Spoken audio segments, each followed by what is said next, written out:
Walk into any cathedral in Britain, and you will immediately feel something that nobody has ever fully explained. It is not religious feeling, or not only that. It is something older and stranger, a heaviness in the air that has nothing to do with the weight of the stone above your head, though the stone is extraordinary. A quality of sound that seems to emanate from the walls themselves rather than from any source you can locate.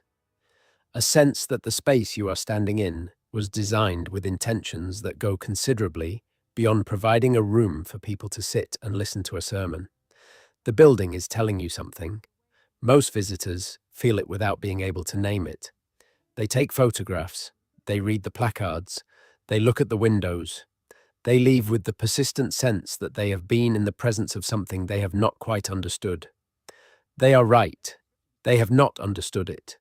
Not because the information is secret or suppressed, but because the full picture of what a medieval British cathedral actually was, what it was built for, what it contained, what it did, how it was used, who built it and why and at what cost and according to what knowledge, is almost never presented as a complete picture.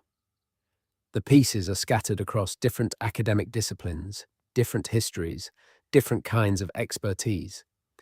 The architectural historians know their part. The religious historians know their part. The economic historians know their part. The engineers and acousticians and geologists and hydrologists who have studied what these buildings actually do in physical terms know their part. Very rarely does anyone put all the parts together and look at the whole thing. When you do put all the parts together, the picture that emerges is not the one most people have. A cathedral is not simply a very large church. It is not simply an expression of medieval piety, though piety was genuinely involved.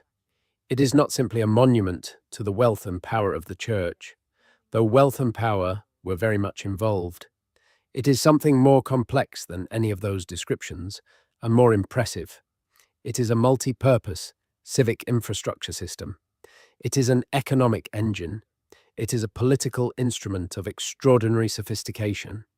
It is an engineering achievement that modern architects and structural engineers still study with something close to astonishment. It is an acoustic instrument deliberately designed and tuned. It is a hydraulic system. It is a hospital, a school, a court of law, a banking facility, a centre of manuscript production, and an astronomical instrument, all housed in a single building that also functions as the most imposing piece of political propaganda in any landscape it occupies. Britain has 42 ancient cathedrals. They are distributed across the country in a pattern that makes complete sense once you understand what they were actually for, and makes considerably less sense if you think they were just churches. The story of how they were built and what they did, and why the knowledge required to build them is more remarkable than almost any other body of knowledge produced in the medieval period, is the story this documentary is going to tell. If you have ever stood inside Durham Cathedral, or Salisbury Cathedral, or Wells Cathedral, and felt that something was happening that you could not quite account for, this documentary is going to explain what that something was. And if you have never been inside one of these buildings, by the end of this, you will understand why these structures represent one of the most concentrated expressions of organized human intelligence ever produced in a single country over a single period of history. Subscribe if this is the kind of thing you want to spend time on. There is a great deal more where this is coming from. To understand what a British cathedral actually was, you have to understand what Britain looked like before there were any cathedrals in it, because the cathedrals did not appear in an empty landscape. They appeared in a landscape that was already organized, already inhabited, already contested. And the place where a cathedral was built was almost never chosen randomly. In the year 597, a man named Augustine arrived on the coast of Kent with a group of about 40 monks. He had been sent from Rome by Pope Gregory III with a specific mission: the conversion of the English kingdoms to Christianity. The English kingdoms at that point were a patchwork of smaller political entities, carved out by various groups of Germanic settlers over the preceding century and a half, following the collapse of Roman administrative control of the island. There was no unified English state. There was no single English language in any standardized form. There was a complex and contested religious landscape in which older British Christian traditions, the Christianity that had survived the Roman period and developed in relative isolation in Wales and the north, coexisted with the paganism brought by the Anglo-Saxon settlers and with a variety of local religious practices that do not fit cleanly into either category. Augustine went first to Canterbury because the King of Kent, a man named Ethelbert, had a Frankish Christian wife named Bertha, and was therefore not automatically hostile to a Christian missionary from Rome. Augustine converted Ethelbert, established a church at Canterbury, and became the first Archbishop of Canterbury. This is the official founding moment of the institutional church in England as we generally understand it. It is also the moment at which the long, complicated, and frequently violent process of building what would eventually become the English cathedral system began. But to say it began in 597 is to simplify the story considerably. What was happening at Canterbury and what would happen in York and Lincoln and Lichfield and Winchester and all the other places where cathedrals would eventually be built was not a fresh start on an empty landscape. It was the occupation and adaptation of a landscape that had already been organized by previous inhabitants, often along lines that the new Christian institutions would find useful for reasons that had nothing to do with the spiritual significance of any particular spot. Canterbury itself is a good example. The site where Augustine established his church was not random. It was the site of a Roman town, Dura Vernum Cantiacorum, one of the most significant Roman settlements in the province of Britannia. The Romans had built there because the site had specific geographic advantages. It was at a crossing point on the River Stour. It was on a road network that connected the Channel ports with London, and it had access to good building stone and adequate water supply. When the Romans left and the Germanic settlers came, the site retained its practical advantages even as its political and administrative character changed. When Augustine arrived and looked for a place to establish an institutional Christian presence, he went to a place that was already a center of population and communication, not because he was following some spiritual instinct, but because he was a practical man who understood that institutions need infrastructure. This pattern, the cathedral built on or near a pre-existing site of significance and practical utility, is not a coincidence or a specific quirk of Canterbury's history. It is the rule. It applies to almost every ancient cathedral in Britain. And understanding why it applies is the first step toward understanding what these buildings actually were.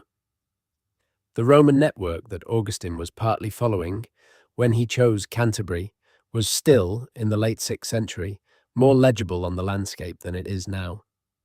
Roman roads were extraordinarily well built. Many of them were still in use, still connected the places that needed connecting, still determined where trade went and where armies could move efficiently. Roman towns had collapsed as administrative centers when the legions withdrew, but the physical infrastructure of the towns, the walls, the wells, the drainage systems, the street layouts, had not simply disappeared. It was there, in varying states of repair, reused and repurposed by whoever occupied the space next. The early Christian missionaries and the later bishops and abbots who built the institutional church in Britain were not ignorant of this infrastructure. They were, in many cases, precisely the kind of educated Mediterranean men who were most aware of how Roman infrastructure worked and most capable of making use of it. They chose their sites not only according to where kings wanted them or where land was available, but according to where the underlying physical geography and inherited human geography made an institution viable. Water was the primary constraint. Any institution that needed to house a community of people permanently, which a cathedral chapter did, had to have a reliable water supply. The sites chosen for cathedrals are, almost without exception, sites with excellent water access, either at a river junction, beside a spring, above an aquifer, or in a position where the local geology guaranteed a consistent water table. This is not a spiritual preference. This is basic site selection for a permanent human settlement. Stone was the second constraint. The building of a cathedral required enormous quantities of good building stone. Medieval transport of heavy materials over long distances was extremely expensive and extremely slow.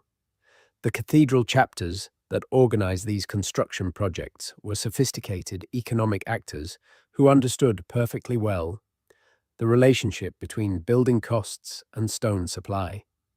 The great medieval quarries that supplied the English cathedrals are well documented.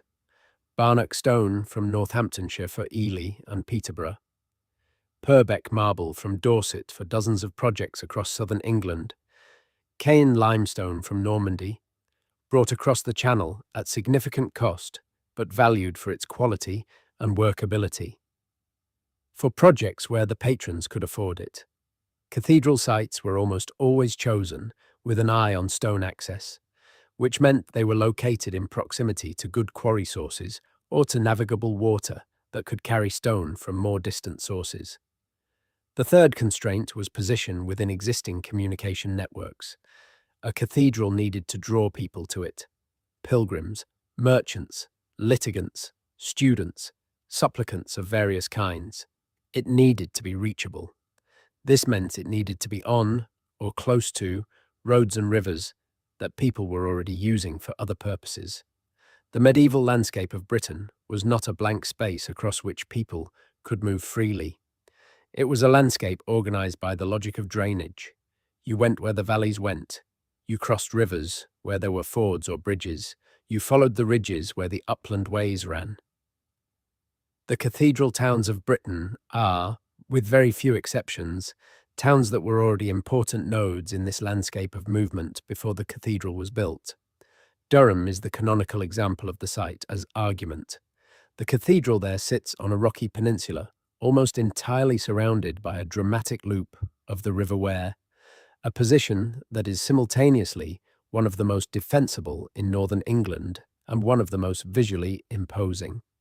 The rock was chosen as the site of the shrine of St. Cuthbert, not only because of Cuthbert's spiritual significance, but because it was a natural fortress at a time when northern England was contested between English and Viking political power, and later between English and Scottish political power. The cathedral that was built there between 1093 and roughly 1135 is structurally inseparable from the castle that stands immediately adjacent to it on the same peninsula. They are two parts of a single defensive and administrative complex. The cathedral dominates the surrounding landscape for miles in every direction. You cannot be within 10 miles of Durham without being able to see the cathedral towers. This is not accidental, it is the point. The building of a medieval English cathedral is one of the most remarkable organizational achievements of the pre-modern world, and it is remarkable in ways that are only beginning to be fully understood. The timescales involved are the first thing to reckon with. Most of the great cathedrals of Britain took between 100 and 300 years to build in their primary fabric. Wells Cathedral, one of the most complete examples of early Gothic architecture in England, was begun in the 1170s and substantially completed in the 1490s. 320 years of continuous construction.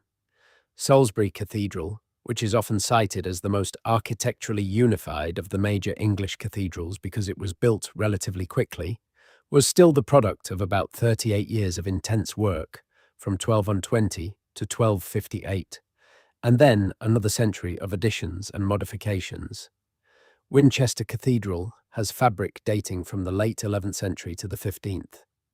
Canterbury has work from every major period of English medieval architecture. What this means is that these buildings were not designed in the sense we would understand today, where an architect produces a complete set of drawings and a contractor builds to those drawings. They were grown. They were collective productions of many generations of builders, each working within an inherited set of intentions and methods that were transmitted not through written manuals, but through the practice of the craft itself. The knowledge of how to build a cathedral was a living tradition, maintained in the hands and minds of the master masons and their apprentices, modified and extended with each generation of builders, accumulated over centuries into something far more sophisticated than any single individual could have conceived. The master mason is the crucial figure in this story, and one of the most underappreciated. In modern histories of architecture, the great medieval cathedrals are often discussed as if they were the products of their patrons. The bishop who commissioned the work, the king who provided funds, the saint whose shrine attracted pilgrims and their offerings.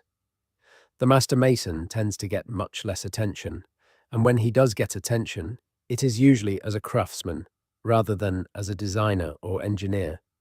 This reflects a persistent and historically inaccurate bias. The master masons who designed and built the English cathedrals were not craftsmen in the limited sense. They were the most highly trained technical specialists of their era, men who combined what we would now call engineering, architecture, project management, material science, and applied mathematics in a single practice that had no parallel outside the cathedral building tradition. The knowledge a master mason required was extraordinary.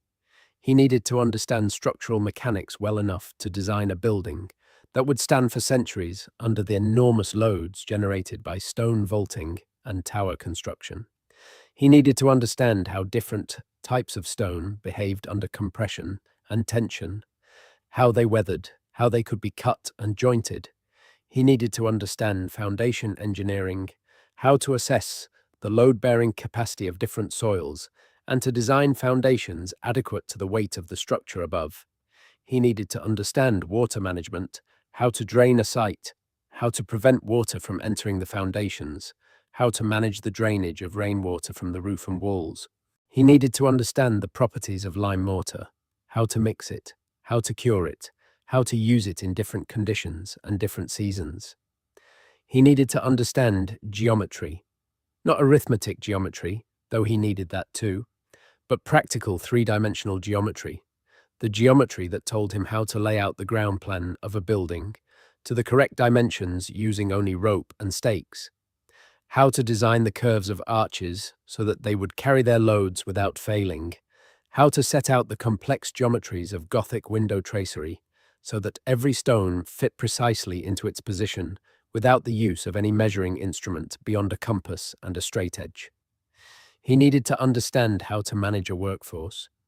A major cathedral project employed hundreds of people simultaneously: quarrymen, stonecutters, rough masons, setter masons, carpenters, plumbers, glaziers, smiths, and the unskilled labourers who carried materials and mixed mortar and did the physical grunt work that no skilled specialist would do.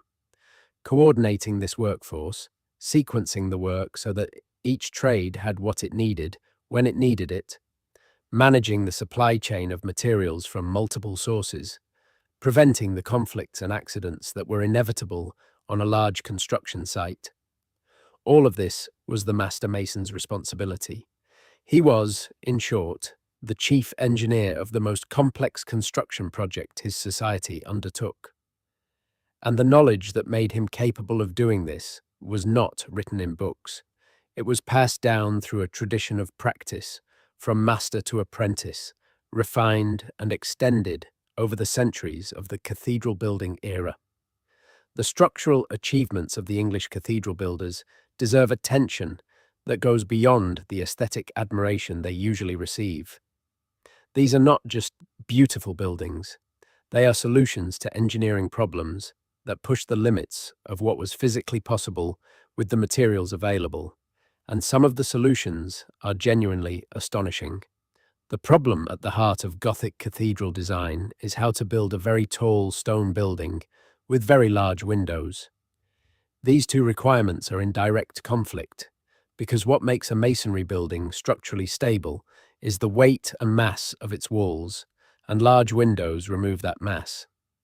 The Romanesque tradition that preceded Gothic architecture in England managed this problem by using very thick walls, very small windows, and relatively heavy semicircular arches. Romanesque buildings are massive and solid. They achieve their stability through sheer bulk. They work, but they are dark and heavy and difficult to make very tall without using proportionally enormous amounts of stone. The Gothic builders wanted something different.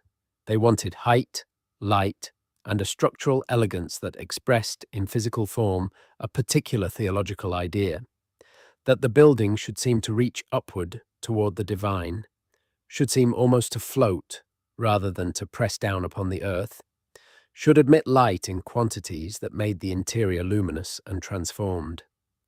This was not a vague aesthetic preference. It was a specific design program with theological roots and physical requirements that were extremely difficult to satisfy simultaneously. The solution the Gothic builders developed over several generations of experimentation beginning in France in the mid-12th century and carried into England almost immediately involves a structural system of extraordinary ingenuity. Instead of relying on thick walls to carry the load of the roof and resist the outward thrust of the stone vaults, the Gothic system uses a skeleton of slender stone piers and ribs to carry the load, and transfers the thrust from the vaults to external supports called flying buttresses. The flying buttress is an arch that springs from a freestanding external pier, crosses the space of the aisle, and connects to the upper wall of the nave at exactly the point where the thrust of the vault needs to be countered. It is a device for redirecting a structural force from where it wants to go, which is outward, to where it can be safely managed, which is down through the pier and into the foundations. The engineering logic of the flying buttress is clear enough when it is explained. What is less obvious is how the medieval builders developed it in the first place. Without structural mechanics as a discipline, without the mathematics of force vectors, without any of the analytical tools that modern structural engineers use to design buildings, they developed it through a combination of geometric reasoning, accumulated empirical observation, and what appears to have been a remarkable intuitive grasp of how forces move through stone structures. The geometry of Gothic architecture is not decorative geometry. The curves of the pointed arches, the proportions of the piers, the spacing of the bays, the angles of the flying buttresses, all of these are structurally determined. They are the shapes they are, because those shapes work, because the forces move through them in ways that stone can carry without failing. The Gothic builders did not calculate these shapes in the modern sense. They derived them geometrically, using the relationships between simple geometric forms that they had learned through practice to correspond to structural adequacy. A pointed arch of a certain proportion would carry a certain kind of load. A pier of a certain diameter, at a certain spacing, could support a vault of a certain weight. These relationships were encoded in the geometric rules of the craft and transmitted through practice. The result, in buildings like the nave of Wells Cathedral, or the choir of Lincoln Cathedral, or the retrochoir of Exeter Cathedral, is a structural system that modern engineers have analysed and found to be operating with considerable efficiency. Not perfect efficiency, the medieval builders erred on the side of caution in their proportioning, because they could not calculate exactly and had to rely on rules of thumb derived from experience. But the margins they used were not extravagant. These buildings are not over-engineered by the standards of what they were trying to achieve. They are, in the judgment of the structural engineers who have studied them most carefully, extremely well engineered by any standard. The Tower of Salisbury Cathedral is 123 metres tall.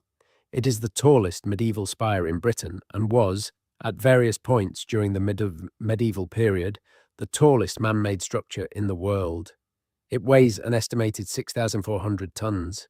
It sits on foundations that were not designed for anything like that weight, because the tower and spire were added to the building after the foundations were laid, as part of a design development that the original builders had not anticipated.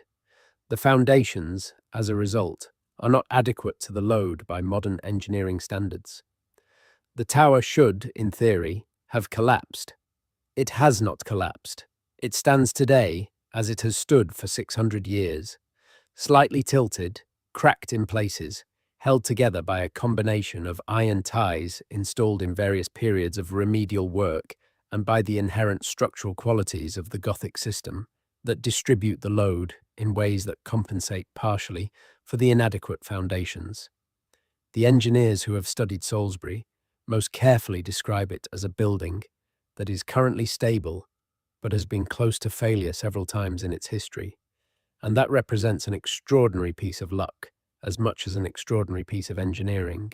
That combination, brilliant engineering pushed to the edge of what was achievable and sometimes a little beyond, sustained by a combination of skill, accumulated knowledge, and a certain amount of fortune, is characteristic of the English cathedral building tradition as a whole. These buildings were not cautious. They were ambitious in ways that sometimes failed and very often succeeded. The acoustics of a medieval cathedral are not a side effect of the architecture. They are a designed feature of it. This is one of the aspects of cathedral building that is least generally known and most surprising when it's fully described, because it requires accepting that the medieval builders had a sophisticated understanding of how sound behaves in enclosed spaces, and that they used this understanding deliberately in the design of buildings that were, among other things, acoustic instruments. The evidence for this is both direct and indirect. The indirect evidence is in the architecture itself. The proportions of the great English cathedral naves, their height-to-width ratios, the curvature of their stone vaults, the placement and sizing of their windows and side aisles all produce specific acoustic properties. A cathedral nave is typically between 2 and 3 times as tall as it is wide and significantly longer than it is wide. This is not the proportion that produces the acoustics best suited to intelligible speech. A rectangular room, proportioned for speech clarity, would be lower and wider, with more sound-absorbing surfaces. The cathedral nave is proportioned for something else, for music, specifically for the kind of music that was performed in cathedrals, which for most of the medieval period meant plain chant, sung by a group of voices without instrumental accompaniment, or later, polyphonic choral music. The reverberation times in medieval English cathedral naves are typically between 4 and 8 seconds, depending on the building and the level of background sound absorption from furnishings and people. A reverberation time of 4 to 8 seconds is too long for speech intelligibility. A spoken sentence is still reverberating in the stone vault when the next sentence is being spoken, and the two blend into an almost incomprehensible wash of sound. But for plain chant and for early polyphony, the same reverberation is a musical resource rather than a problem. A single sustained choral note, sung at the right pitch, fills the cathedral with a sound that seems to come from everywhere simultaneously, that swells and decays in a way that is unlike anything achievable in a modern concert hall, and that has a physical effect on listeners, not just an auditory one. The specific frequencies at which different cathedral spaces resonate have been studied systematically by acoustic researchers, and what the research shows is striking. Different cathedrals have different acoustic signatures, different characteristic frequencies at which the space resonates most strongly, different reverberation patterns, different degrees of diffusion and focus. These differences are not random. They correlate with differences in the architecture that suggest they were intended. The acoustic properties of a cathedral are as much a product of its design as the visual properties, and they were clearly considered in the design process, even if we cannot be fully certain how that consideration was carried out. The direct evidence for deliberate acoustic design is in the documentary record of cathedral building. Several medieval documents that describe the design process for specific cathedrals make references to the acoustic properties of the spaces, using terminology that demonstrates an awareness of how the architecture affects sound. The treatises of Theophilus, a monk writing in the early 12th century about the crafts practiced in medieval monastic and cathedral workshops, include passages about the relationship between vault geometry and the sound of music in stone buildings. The records of various cathedral chapters include references to modifications made to buildings specifically for acoustic reasons, alterations to vault heights, additions of stone screens that redirect sound, changes to the proportions of choir stalls. There is also the evidence of the resonating pots. This is perhaps the most direct indication of deliberate acoustic design in medieval cathedrals, and it is the least well known. In a significant number of English and European medieval churches and cathedrals, archaeological investigation has revealed earthenware pots built into the fabric of the walls, embedded in niches or set into the stonework in patterns that are clearly intentional rather than accidental. These pots, which the medieval builders called vasa or resonators, were understood at the time as devices for improving the acoustic properties of the building. The medieval explanation for how they worked drew on the theories of Vitruvius, the Roman writer on architecture, who described the use of bronze vessels in ancient Greek theatres to improve acoustic resonance. Whether the medieval understanding of why the pots worked was physically correct is less important than the fact that the pots were deliberately installed for acoustic purposes. The builders were paying attention to sound. They were trying to control it. They had a technology, however imperfect its theoretical basis, for doing so. The acoustic experience of attending a service in a medieval cathedral, with plain chant filling the space and reverberating in the vault for 4 to 8 seconds after each phrase, was not incidental to the purpose of the cathedral. It was central to it. The physical experience of immersion in that sound, combined with the visual experience of the light through the windows and the spatial experience of the building's scale, was a designed system for producing a specific state in the people who experienced it.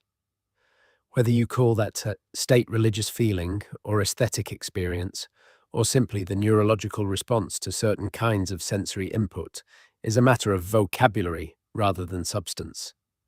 The system worked, it was designed to work, and the people who designed it understood what they were doing. A cathedral chapter was an institution. This needs to be said plainly because it is easy to think about cathedrals primarily as buildings and to forget that buildings do not function without institutions, and that the institution attached to each English cathedral was one of the most sophisticated organizational entities in the medieval world. The chapter was the governing body of the cathedral, a corporation of men in holy orders whose collective responsibility was the maintenance of the building, the performance of the liturgy, the management of the cathedral's property, and the administration of whatever other functions the cathedral performed in its region. The composition of chapters varied considerably across the English cathedral system. Some were chapters of secular canons, men who were ordained clergy but not monks, who held their positions as prebendaries with incomes attached to specific pieces of land, and who were expected to be present at the cathedral for certain periods of the year, but who could, and did, spend time elsewhere. Others were chapters of monks, full members of a monastic community who lived in the cathedral precinct under a rule and who performed the daily round of liturgical prayer that was the foundation of the cathedral's religious function. The distinction between these two types of chapter, secular and monastic, produced somewhat different institutional characters in the cathedrals that had them. Monastic cathedral chapters tended to be more internally focused, with the rhythms of monastic life structuring the institution's daily operation in ways that limited its engagement with the secular world. Secular chapters tended to be more outward-facing, with individual canons engaged in the wider world of law administration, and politics in ways that made them significant players in the political life of their region and of the country as a whole. But both types of chapter were at bottom corporations with endowments, staffs, legal identities, and corporate interests that they pursued with considerable sophistication and, when necessary, with considerable tenacity. Understanding the cathedral as a corporate institution, rather than simply as a religious organization or a building, is essential to understanding the full range of things it actually did. The property holdings of the great English cathedral chapters were enormous. Durham Cathedral Priory, one of the wealthiest of the monastic chapters, owned land across a vast area of northern England, with revenues that in the early 14th century made it one of the richest ecclesiastical institutions in the kingdom. Ely Cathedral had estates that gave the bishop effective control of a significant portion of the East Anglian economy. Canterbury, Lincoln, Winchester, York, each had property holdings that would be impressive by the standards of any modern institution, and that in the context of medieval England represented a genuinely significant fraction of the country's total agricultural output. These properties were managed by a professional administration, estate managers, rent collectors, legal experts, accountants, and clerks who handled the institutional finances with a degree of sophistication that was, again, equal to anything the secular world of medieval government could produce. The accounts of several major English cathedral chapters survive from the medieval period and have been extensively studied by economic historians.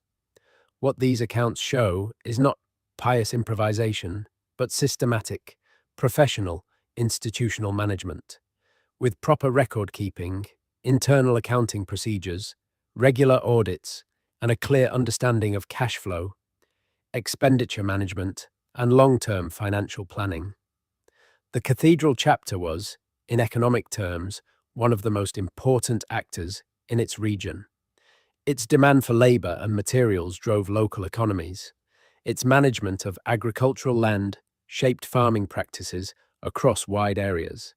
Its control of mills, markets, and other productive assets gave it leverage over local commercial life that no purely religious function could explain. And its engagement with the wider commercial world of medieval England, through the purchase of building materials, through the sale of agricultural surpluses, through the management of debt and credit relationships with merchants in several countries, made it an actor in the medieval economy at a scale that is hard to overstate.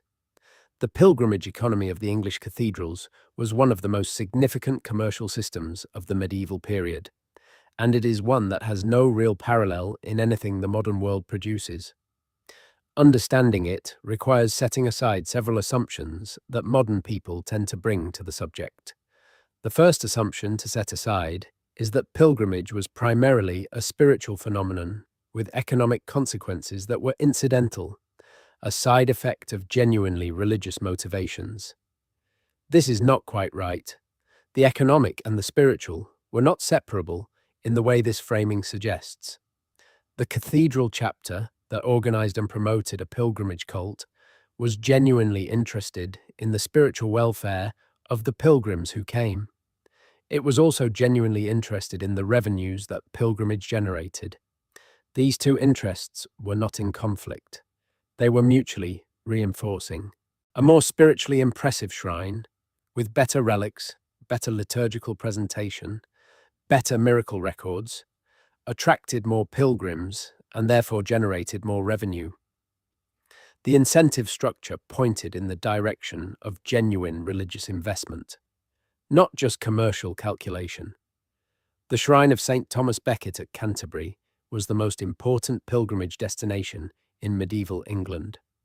Becket was murdered in Canterbury Cathedral in December 1170, killed by 4 knights acting on what they understood to be the wishes of King Henry II, who had been driven to frustrated rage by Becket's resistance to royal control of the English Church. The murder was a political miscalculation of spectacular proportions, Within months of Becket's death, reports of miracles at his tomb were circulating. Within 3 years, he had been canonized by Pope Alexander III, making him a saint with official recognition that placed his cult under papal protection and gave it an authority that the English crown could not easily challenge. Within a decade, the flow of pilgrims to Canterbury was transforming the economic life of the city and producing revenues for the cathedral chapter that were reshaping its institutional character. The cathedral chapter's response to this opportunity was systematic and impressive. They constructed a new, enlarged choir on the site of the original shrine, designed specifically to accommodate large numbers of pilgrims while maintaining the dignity of the liturgical performance that was the institutional core of the chapter's life. They created a series of stages in the pilgrimage experience, each stage offering the pilgrim a progressively more intimate encounter with the saint's relics, each stage generating donations or fees.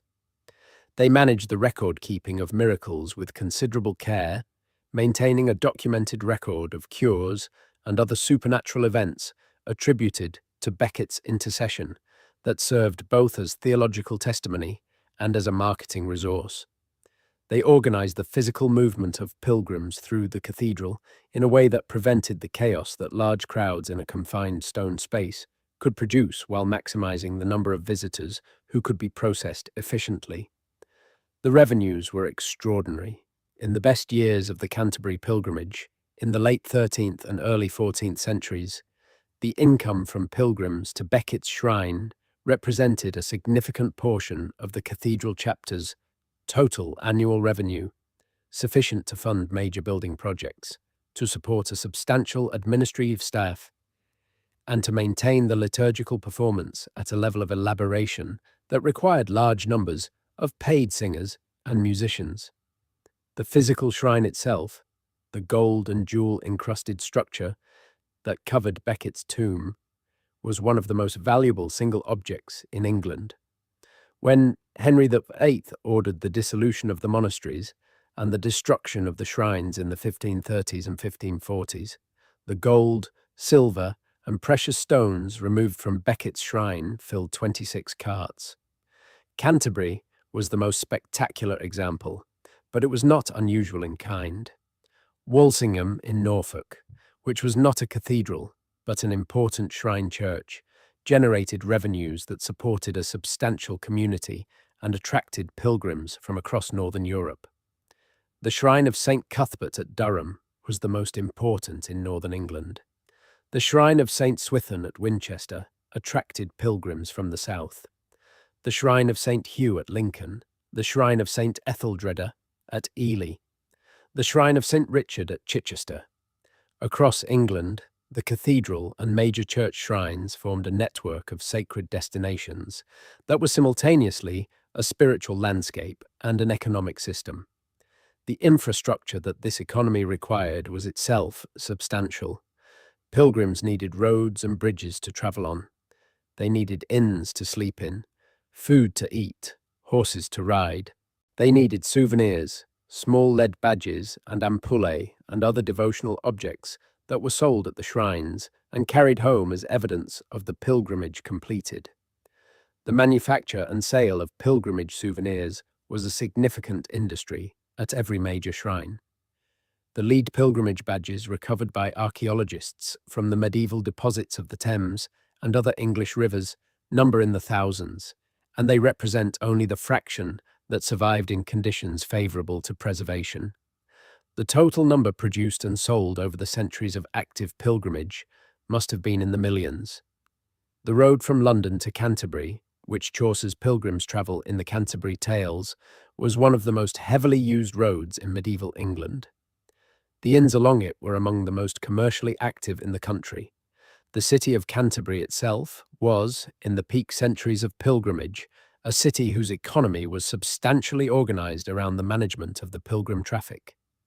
The great medieval inns of Canterbury, some of which survive in modified form, were not just places to sleep, but sophisticated hospitality operations, managing large numbers of guests from different social backgrounds, different languages, different expectations. The pilgrim economy required and produced a service sector of considerable sophistication. The legal functions of English cathedrals are among the least celebrated and most important of their non-religious roles.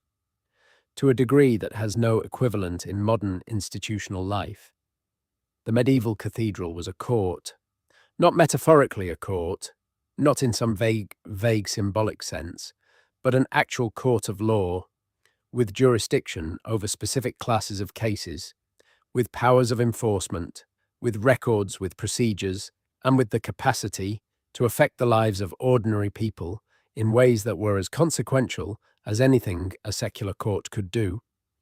The jurisdictional basis for the cathedral's legal functions was the concept of benefit of clergy. The rule that clergy were subject to ecclesiastical rather than secular courts in a wide range of civil and even criminal matters. The clergy in medieval England were not a tiny priesthood.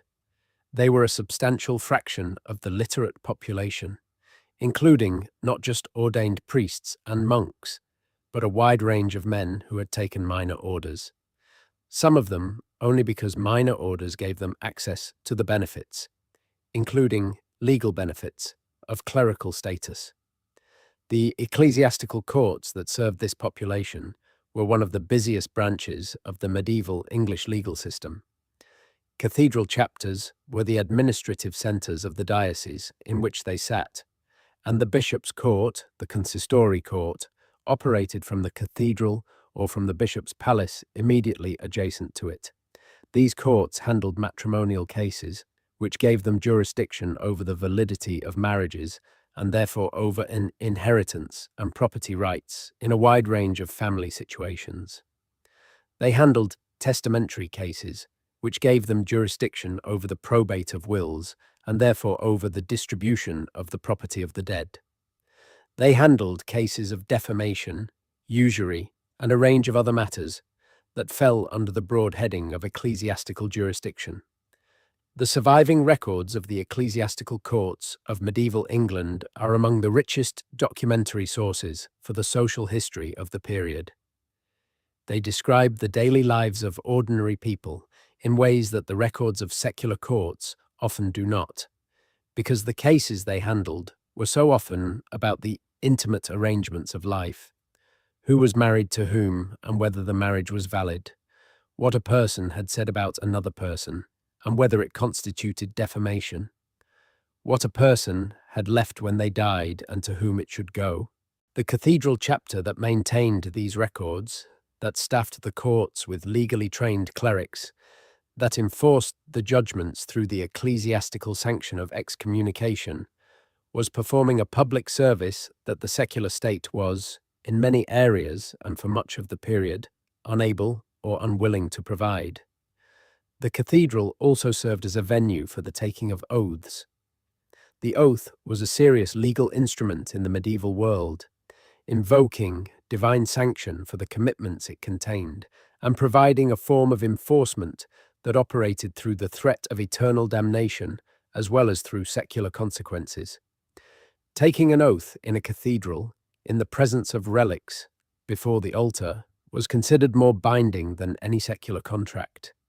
This gave the cathedral a role in commercial life that went beyond anything we would associate with a religious building. As a venue for the formalization of contracts, agreements, partnerships, and other commercial arrangements whose parties wanted the most powerful possible guarantee of performance. The cathedral close, the area of ground immediately surrounding the cathedral and under its jurisdiction, was frequently a privileged space with its own legal character. In many English cathedral cities, the close was exempt from the jurisdiction of the city corporation and from secular taxation, creating a kind of institution within an institution, a territory whose residents were subject to the rules and governance of the cathedral chapter, rather than to those of the surrounding town. This produced complex and frequently contentious relationships between the cathedral institutions and the secular civic authorities of the towns in which they sat.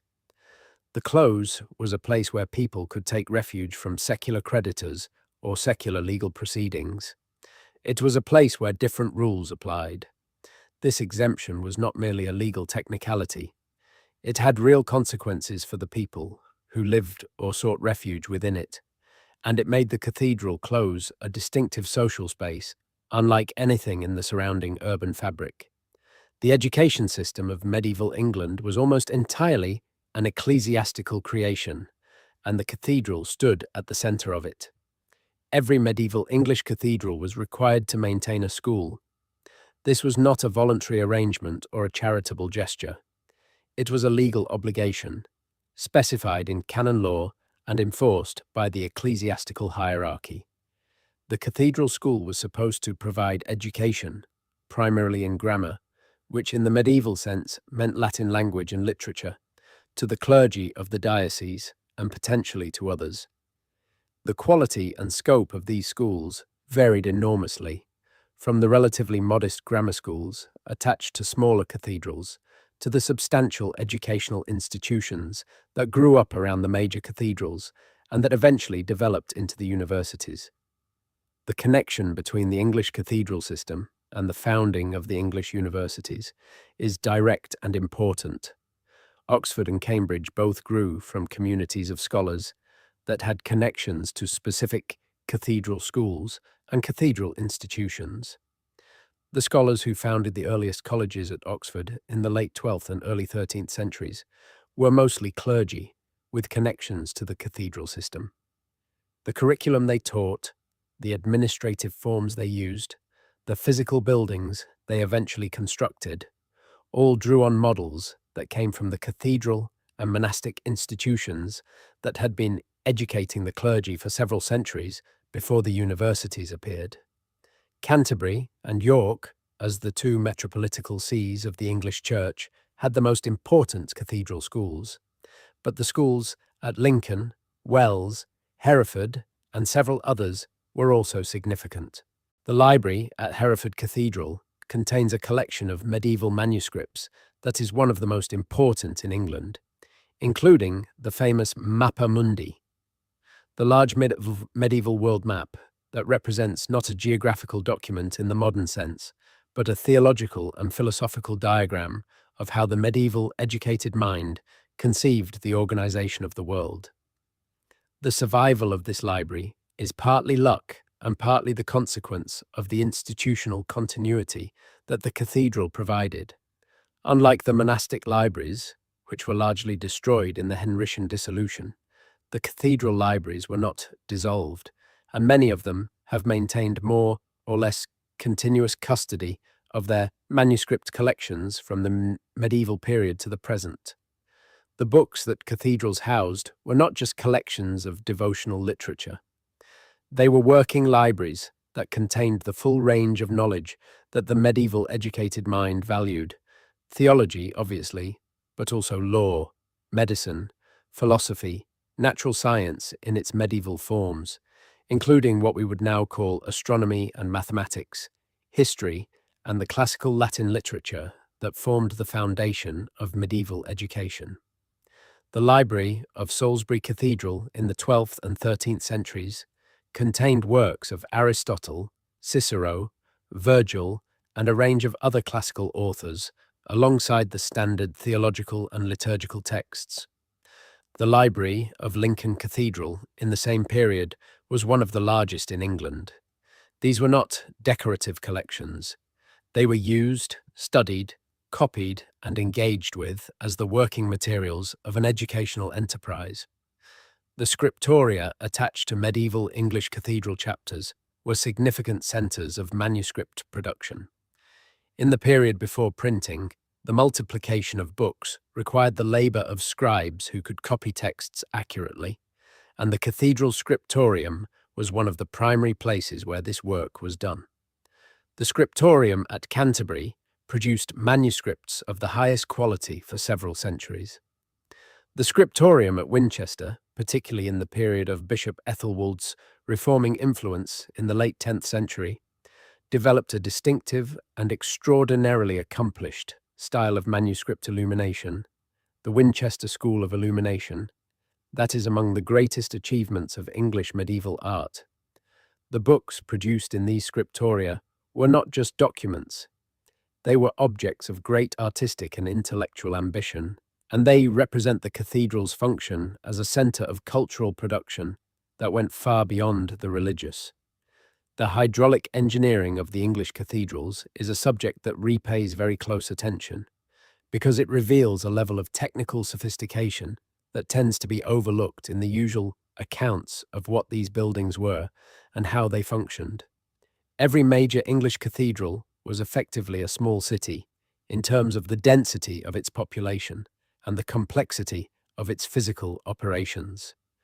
A large monastic cathedral chapter in the 12th or 13th century might house anywhere from 50 to 100 monks, plus a substantially larger number of lay brothers, servants, craftsmen, and other staff. In addition to this resident population, the cathedral and its precinct attracted visitors, pilgrims, students, litigants, and others in numbers that could, on feast days, reach into the thousands. All of these people needed water. They also produced waste. Managing both the supply of clean water and the disposal of waste in a community of this size, in a pre-modern context, was an engineering challenge of considerable difficulty. The cathedral builders rose to this challenge with solutions that were, in several cases, more sophisticated than anything comparable in the secular world of medieval England. The water supply systems of the major English cathedrals were engineered to bring clean water from sources sometimes considerable distances away through lead pipe networks of significant length and complexity. The water system at Canterbury Cathedral Priory is perhaps the best documented because a plan of it survives from the 12th century that shows the complete system in extraordinary detail. The sources, the settling tanks, the distribution mains, the subsidiary branches serving different buildings within the precinct, and the final outlets at various points around the complex. The Canterbury plan shows a level of hydraulic sophistication that would not be encountered again in England until the development of urban water supply systems in the 19th century. The water was brought from springs, some distance from the cathedral, through pipes that maintained the gradient necessary for the water to flow under its own pressure, through a series of settling and purification stages designed to remove sediment before the water reached the buildings, and then distributed through a network that served the kitchen, the infirmary, the necessarium or lavatory, the washing facilities of the cloister, and the various other points where water was needed. The system included flush lavatories, drains that carried waste to a sewer beneath the precinct, and probably some form of stormwater management that prevented the precinct from flooding in heavy rain. This is not a simple or improvised system. It is a carefully designed infrastructure that required expertise in hydraulics, pipe laying, gradient calculation, and sanitary engineering. The monks at Canterbury did not have access to the textbook hydraulics that modern engineers have. They had practical experience, the accumulated knowledge of Roman hydraulic engineering that survived in various forms, and the observations of what worked and what did not in the systems they built and repaired. The resulting infrastructure was good enough to serve a community of considerable size for centuries. The lavatory arrangements of the monastic cathedrals deserve specific mention because they represent perhaps the most striking engineering achievement in terms of the gap between medieval provision and what most people assume about medieval sanitation. The reredoter, or necessarium, the communal latrine of a monastic institution, was in the major English monasteries a substantial stone building positioned specifically to take advantage of natural drainage gradients or engineered drainage courses that carried waste rapidly away from the community. At many sites, including Durham, Canterbury, and several others, the reredoter was positioned over a stream or over an engineered watercourse that provided a continuous or periodic flush.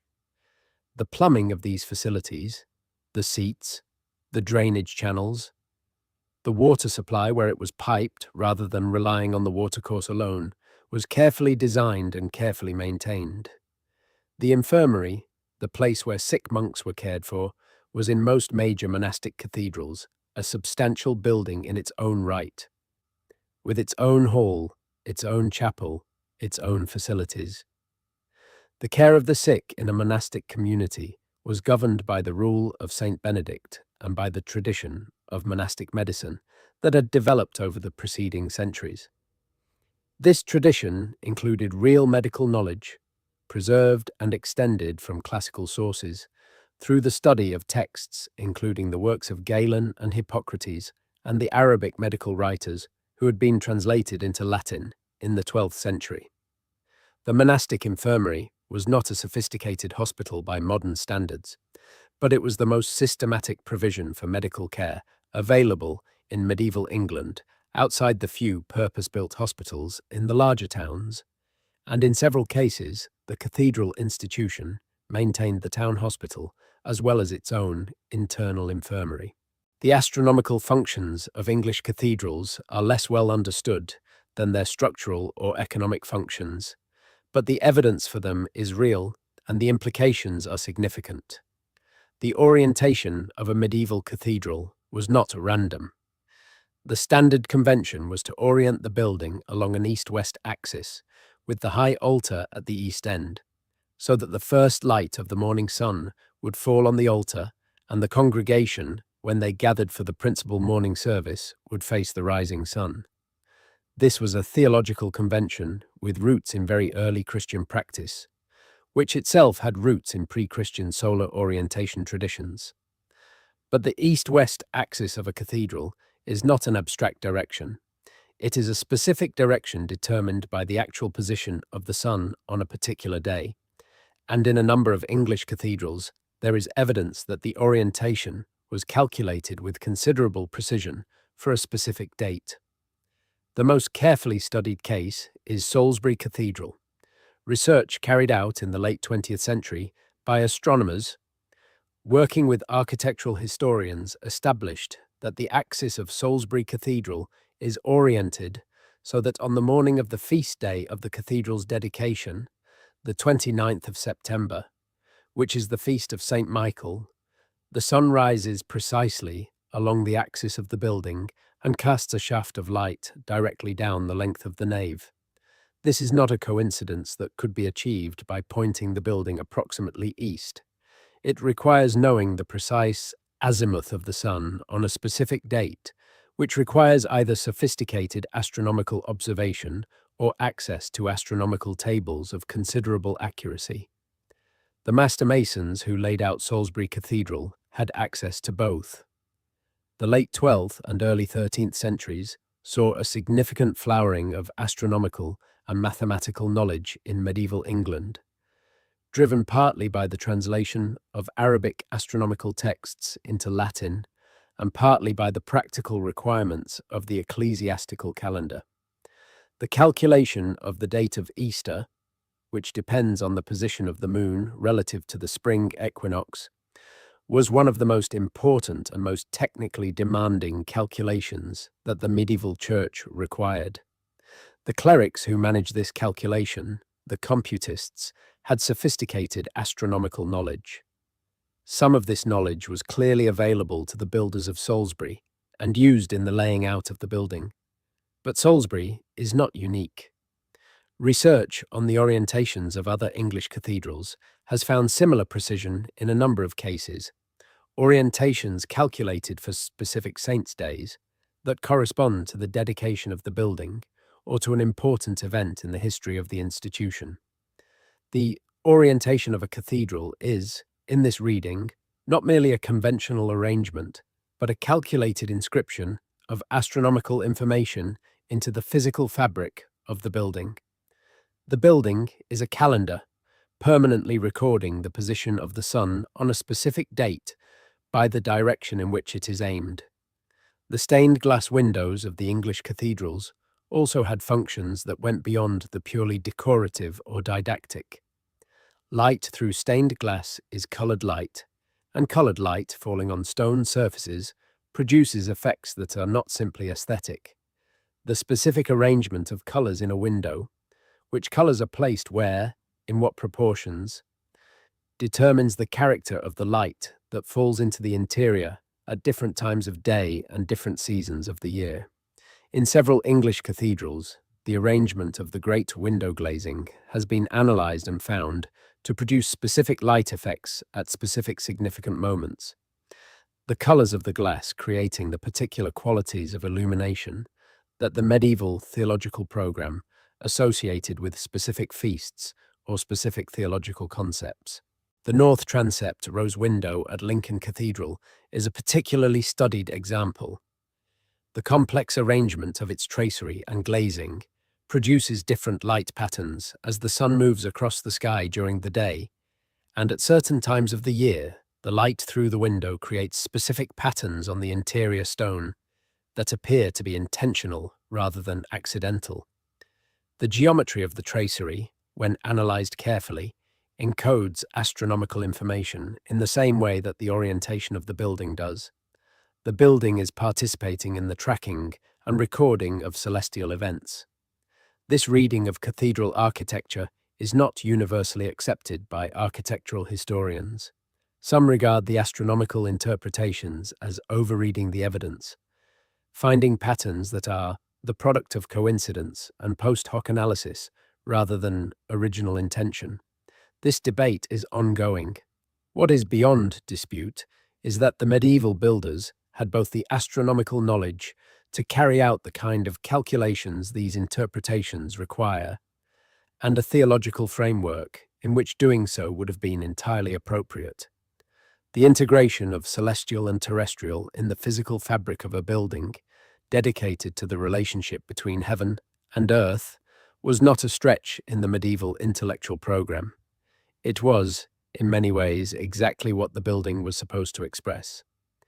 The political function of the English cathedral is perhaps the most important and least discussed of all its functions, because it operated at the highest levels of medieval power and shaped the history of England in ways that are still visible if you know what to look for.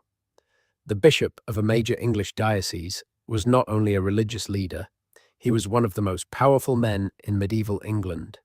He sat in Parliament, first in the feudal councils that preceded the formal Parliament, and then in the House of Lords, once Parliament had taken its recognisable shape. He controlled vast estates, whose revenues gave him financial power, comparable to the greatest secular magnates. He commanded the loyalty of a large and educated clerical staff that could be deployed in royal administration. He maintained a military capacity, because bishops in the medieval period were lords with military obligations as well as spiritual leaders. And he sat at the head of an institutional complex, the cathedral and diocese, whose authority operated independently of the secular state in a range of matters that could, in moments of conflict, become the most important matters in the country. The relationship between the English cathedral institutions and the English crown was one of creative tension across the entire medieval period. The crown needed the church's administrative capacity. The literate clergy, who could staff the royal chancery, manage the courts, keep the records, draft the correspondence, and perform all the other functions that required literacy in a society where literacy was rare outside the clergy. The church needed the crown's protection and enforcement capacity, the ability to ensure that its legal judgments were respected, that its property was defended, that its institutional privileges were maintained against the encroachments of secular landlords and local powers. This mutual dependency produced a relationship that was sometimes collaborative, sometimes bitterly adversarial, and always complex. The murder of Becket in 1170 is the most famous moment of open conflict between the crown and the cathedral institutions, but it is only the most dramatically obvious. The conflict between Henry II and Becket was essentially a conflict over jurisdiction, over which court, secular or ecclesiastical, had ultimate authority over clergy who committed crimes. Becket maintained that clergy could only be tried in ecclesiastical courts, even for serious crimes like murder. Henry maintained that the Crown's courts must have ultimate jurisdiction over all criminal matters. This is not an abstract constitutional dispute. It is a conflict over who controls the most important institutional power in the country, the power to punish and the power to exempt from punishment. Becket died for the ecclesiastical position, and his canonization and the subsequent transformation of Canterbury into the most important pilgrimage destination in England represented a decisive victory for the Church's position. The victory was not permanent. The relationship between Crown and Church continued to shift over the following centuries, and each cathedral in England was a site of this broader contest, a physical location where the balance of power between the two greatest institutional forces in medieval England was continuously renegotiated. When a bishop was appointed, the process involved both royal nomination and papal confirmation, and the relative weight of each in the final decision was a matter of constant political contestation. When a cathedral chapter chose a new bishop, the Crown watched carefully to ensure that the chosen man would be politically manageable. When a bishop opposed royal policy, the king had tools ranging from the seizure of episcopal estates to outright exile to apply pressure. The architecture of the English cathedral carries this political history in its physical fabric. The towers of Durham Cathedral, visible for miles across the landscape, are as much a statement of political power as of spiritual aspiration. They say, to anyone who sees them from the surrounding country, that here is an institution with resources, permanence, and authority that cannot be ignored. The same is true of the west fronts of Lincoln and Peterborough, those extraordinary carved facades that present themselves to the approaching visitor with an elaboration that goes far beyond what would be needed for any purely liturgical purpose. These are political statements in stone, declarations of institutional power and permanence addressed to the kings and nobles and merchants and farmers who encounter them. The cathedrals were designed to impress, and they were designed to impress specifically because impressing was a form of power. The decorative program of a medieval English cathedral was not decoration in the modern sense. It was a complete theological and political statement, elaborately coded in a visual language that the educated medieval viewer could read in considerable detail. The stone carvings on the capitals, the bosses of the vaults, the doorways and porches, the choir stalls, the misericords, the screens, the tombs. Each of these carried specific meanings within a visual program that the chapter overseeing the building's construction had chosen with care. The iconographic programs of the major English cathedrals are among the most complex bodies of visual communication produced in the medieval period, and unpacking them fully would require not just knowledge of Christian theology, but knowledge of political history, local history, natural philosophy, classical literature, and a range of other knowledge domains that contributed to the medieval intellectual world. The Green Man is perhaps the most familiar and most discussed of the motifs that appear in an English cathedral carving. This image, a human face from which foliage sprouts, sometimes erupting from the mouth, sometimes from the eyes or ears, sometimes simply framing the entire face in leaves, appears in dozens of English cathedrals in positions that were clearly intentional and clearly significant. It appears on capitals in the nave of Southwell Minster, alongside one of the most remarkable collections of naturalistic leaf carvings in Europe. It appears in the choir of Exeter Cathedral, on a misericord in Lincoln. It appears in Westminster Abbey, in Rochester, in Bristol. The consistency of its presence across the English cathedral system, over a long period of time, argues against any accidental or merely decorative explanation. The interpretation of the Green Man has generated a substantial secondary literature, ranging from the scholarly to the wildly speculative. The most sober scholarly position is that the image is a vernacular Christian symbol of the annual renewal of nature and its relationship to the broader Christian themes of death and resurrection. The leaves that come from the human face figure the way in which the created world continually brings forth new life from the substance of death, the way in which the natural cycle participates in the spiritual cycle that the cathedral's liturgy enacts. This reading is plausible and has the advantage of fitting the image into a coherent theological framework. More speculative readings have suggested that the Green Man represents the survival of pre-Christian religious traditions within the official framework of medieval Christianity, a persistent folk memory of nature worship expressed in the only institutional context where public visual art could be produced and preserved.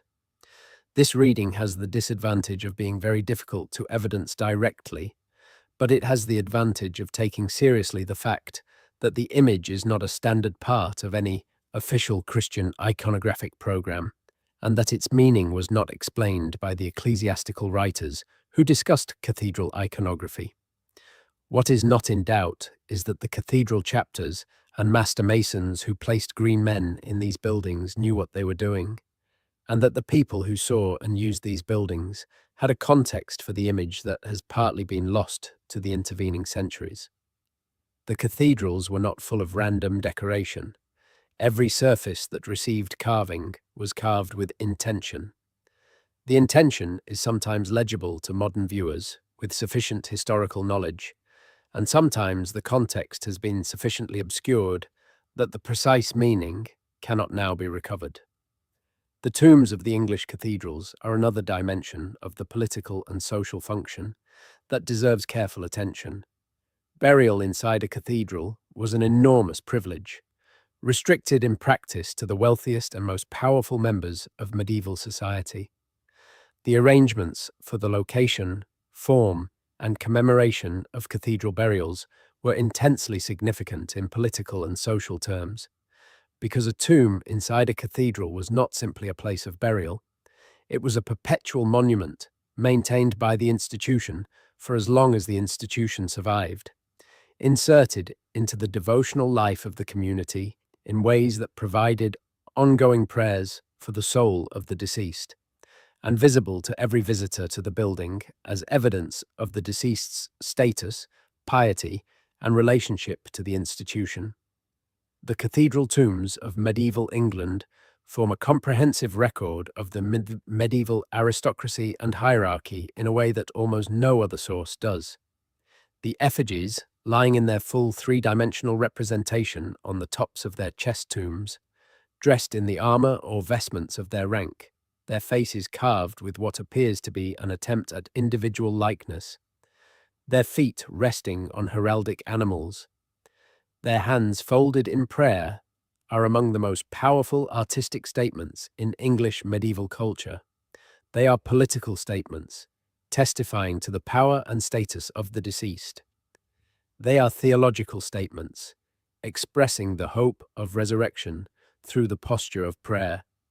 And they are commercial statements because every tomb in a cathedral represented a financial arrangement between the deceased or their family and the chapter, an endowment that paid for masses to be sung for the soul of the interred in perpetuity, or for as long as the money lasted.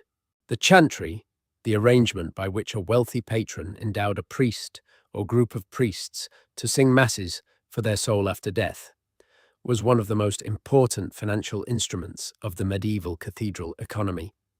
Chantry chapels, small enclosed spaces within the cathedral with their own altars and their own liturgical round, were established by wealthy patrons from the 13th century onward, and by the late medieval period, many English cathedrals had accumulated a substantial number of them, each with its own endowment, its own priest, its own commemorative program.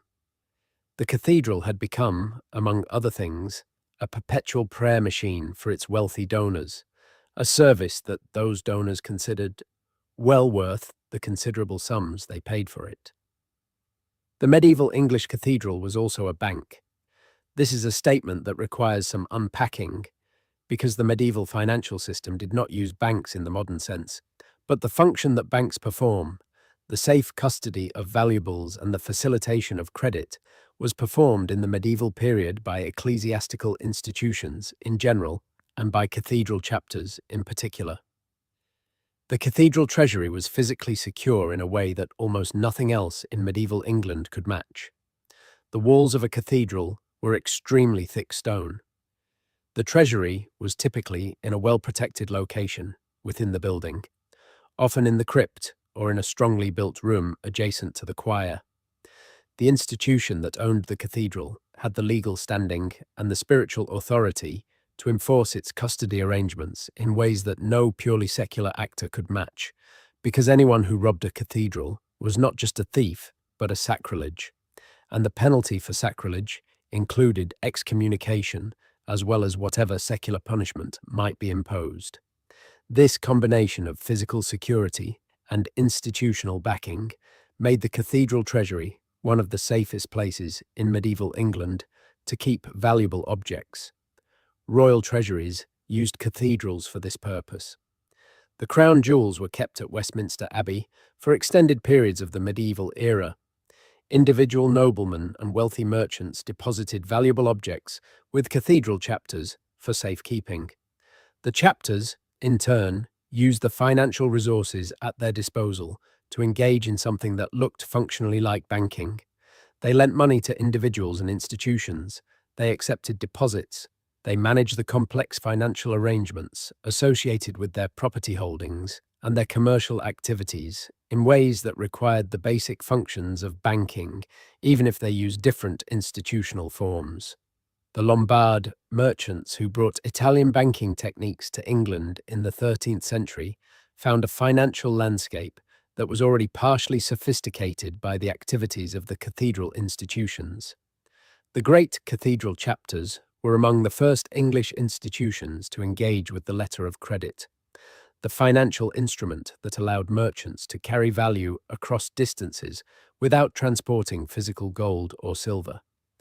They were among the first to engage in systematic record-keeping of financial transactions in ways that allowed credit relationships to be maintained over time. They had the legal infrastructure, the notarial and chancery traditions of the ecclesiastical system, to underpin financial arrangements in ways that secular institutions could not easily replicate. The usury prohibition that medieval canon law imposed on Christians prevented the church from officially charging interest on loans. This created a complex of workarounds and fictions that were well understood by everyone involved, because the capital requirements of cathedral construction and cathedral administration meant that the chapters simply could not function without access to credit on which interest, called by other names, was charged and paid. The records of several English cathedral chapters show arrangements with Italian banking houses and with Jewish moneylenders that provided the credit that the official theological position said should not exist. The practical needs of the institution consistently overrode the theoretical prescriptions, and the records of how they did so are a fascinating window into the gap between medieval theological principle and medieval economic reality. The Reformation destroyed something that can never be fully replaced, and it is important to understand specifically what was destroyed and why the loss matters for understanding what the cathedrals actually were. In 1535 and 1536, Henry VIII's commissioners conducted the Valor Ecclesiasticus, a comprehensive survey of the wealth of the English Church. The purpose was partly administrative and partly preparatory. Henry was contemplating the dissolution of the monasteries, and the Valor gave him the information he needed to understand what he would be taking. The figures it produced were staggering. The combined annual revenues of the English ecclesiastical institutions surveyed amounted to hundreds of thousands of pounds, at a time when the annual royal revenue from all sources was in the range of £150,000. The church was wealthier than the state. The dissolution proceeded in two stages, the smaller monasteries in 1536 and the larger ones between 1538 and 1540. The effects on the cathedral system were not uniform, because not all cathedrals were monasteries. The secular cathedral chapters, those organized with secular canons rather than monks, were not dissolved in the same way. The monastic cathedrals, including Canterbury, Durham, Winchester, Ely, Worcester, Rochester, Norwich and several others were dissolved as monasteries and then refounded as secular chapters, their communities dispersed and their governance reorganized along the lines of the secular cathedrals. The physical destruction that accompanied the dissolution was enormous and is still not fully assessed. The libraries of the monastic cathedrals were largely destroyed or dispersed. The shrines were demolished and their precious metals and jewels seized for the crown. The pilgrimage images that had been the focal points of the great cults were destroyed as objects of superstition. The lead from the roofs of many of the dissolved monastic buildings was stripped and melted down. The stone from the demolished conventual buildings was used for secular construction projects, roads, houses, harbour works. What survived was the cathedral church itself, usually, and the administrative records that the chapters needed to maintain their property claims. But the living community that had animated the cathedral, the monks or canons who had performed the continuous round of prayer and music and scholarship and hospitality that was the real substance of the institution, was gone. The pilgrimage cults that had brought pilgrims from across England and from Europe were gone. The shrines were gone. The schools that were not separately endowed were disrupted, some permanently. The libraries were devastated. The physical buildings, remarkable as they are only the skeleton of what the medieval cathedral actually was. The soft tissue, the communities and the practices and the knowledge traditions and the social functions was largely stripped away between the 1530s and the 1560s. What remained was transformed, quite deliberately, into something different, a building whose primary function had been narrowed from the multi-purpose civic infrastructure that it had been to the more limited role of a parish church on a very large scale, a place where the Reformed liturgy could be performed and where sermons could be preached. The Reformed cathedral was not nothing. The choral tradition survived in most of the English cathedrals, though in reduced and changed form. The educational function survived in the cathedral schools that became, in many cases, the grammar schools and later the independent schools that still carry names reflecting their cathedral origins. Some of the legal functions survived in reduced form. The basic structure of the institution remained in place, but the full complexity of what the medieval cathedral had been, the acoustic instrument, the astronomical device, the hydraulic system, the bank, the law court, the hospital, the library, the manufacturing centre, the pilgrimage destination, the political force, the economic engine, was never reconstituted. What we have now is a fragment of the original, preserved in the extraordinary stone fabric of the buildings, but stripped of most of the institutional life that the stone was built to house. Standing inside an English cathedral today, it is possible, with the right knowledge, to read all of these functions in the fabric of the building. The traces are everywhere, if you know what to look for.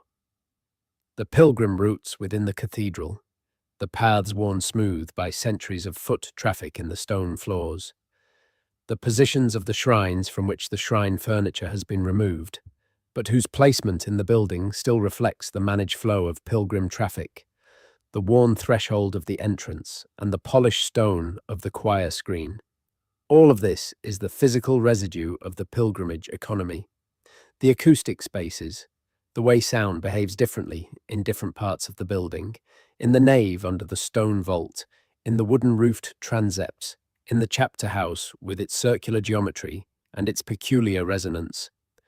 All of this is the physical residue of the acoustic design, the orientation of the building, visible on any clear morning, when the sun rises and its light strikes through the great east window in a shaft that illuminates specific features of the interior at specific times of year. This is the physical residue of the astronomical design. The positions of the chantry chapels, the tomb effigies in their armour and vestments, the heraldic stonework above the tombs, the commemorative inscriptions. All of this is the physical residue of the political and social functions. The drains visible in the precinct, the positions of the wells, the lines of the old water supply channels that have in some places been traced by archaeologists beneath the floors of the cloister walks. All of this is the physical residue of the hydraulic engineering. The library room, where it survives, with its ancient chained books and its cases designed to a specific ergonomic logic, and the scriptorium, now usually in other uses, where the manuscripts were produced. All of this is the physical residue of the educational and intellectual functions.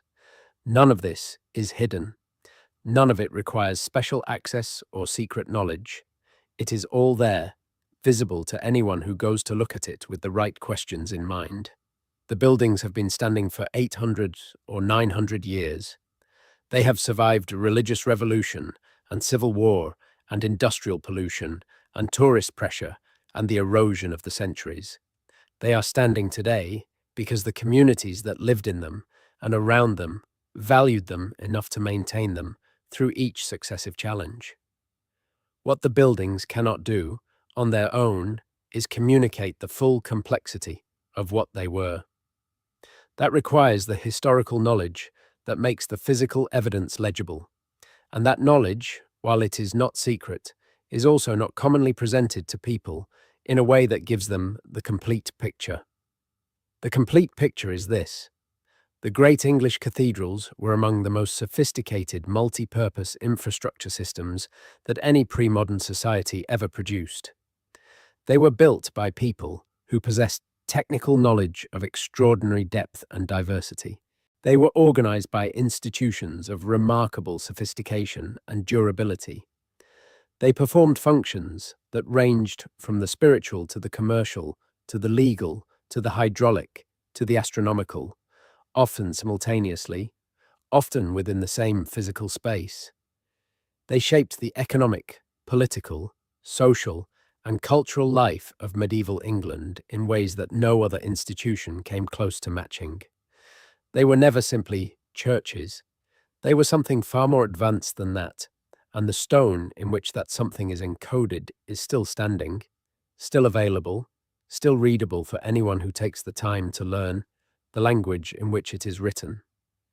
There is one aspect of the English cathedral building tradition that has received very little popular attention, and that is, in the judgment of those who have studied it most carefully, perhaps the most impressive of all the achievements this tradition produced.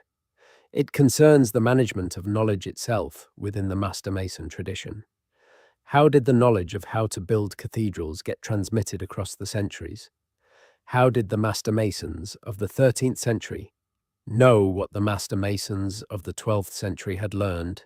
How did innovations developed on one building site get incorporated into the practice on another building site, sometimes years or decades later? How did a tradition of practice maintain its coherence and its ability to solve new problems across 3 centuries of intensive building activity, without universities, without published textbooks, without any of the institutional mechanisms that modern technical professions use to maintain and transmit professional knowledge? The answer appears to be a combination of apprenticeship, lodges, and what historians of medieval technology call tacit knowledge transmission. Apprenticeship is familiar enough. A young man attached himself to an experienced master mason and learned the trade through years of practice under supervision, gradually taking on more complex tasks as his skills developed, eventually becoming a journeyman capable of independent work, and in the most successful cases, eventually becoming a master himself.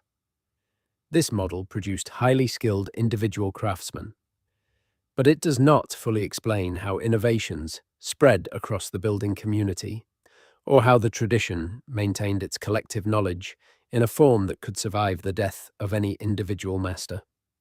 The lodge was the organizational structure of the Mason community on a building site, and it was more than just a place to store tools and take shelter.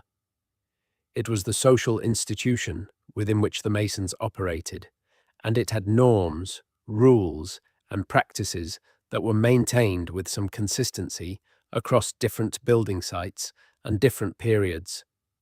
The lodge provided a framework of mutual obligation and collective identity that made the Mason community something more than a collection of individual craftsmen.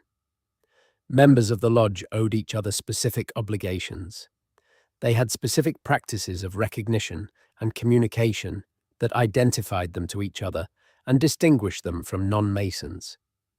These practices, whatever they actually consisted of in the medieval period, the Freemasonry that claims to derive from them has preserved a formalized version, whose relationship to the medieval reality is heavily debated, served to maintain a community of practice across the geographical and temporal dispersal of the building workforce.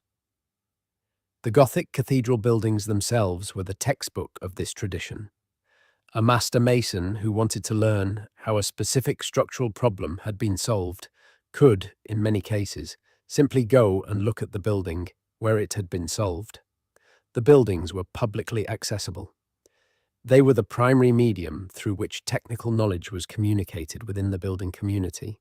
A master mason working at York in the 1260s could travel to Lincoln to see how the Angel Choir, then recently completed, had handled specific problems of vaulting and pier design.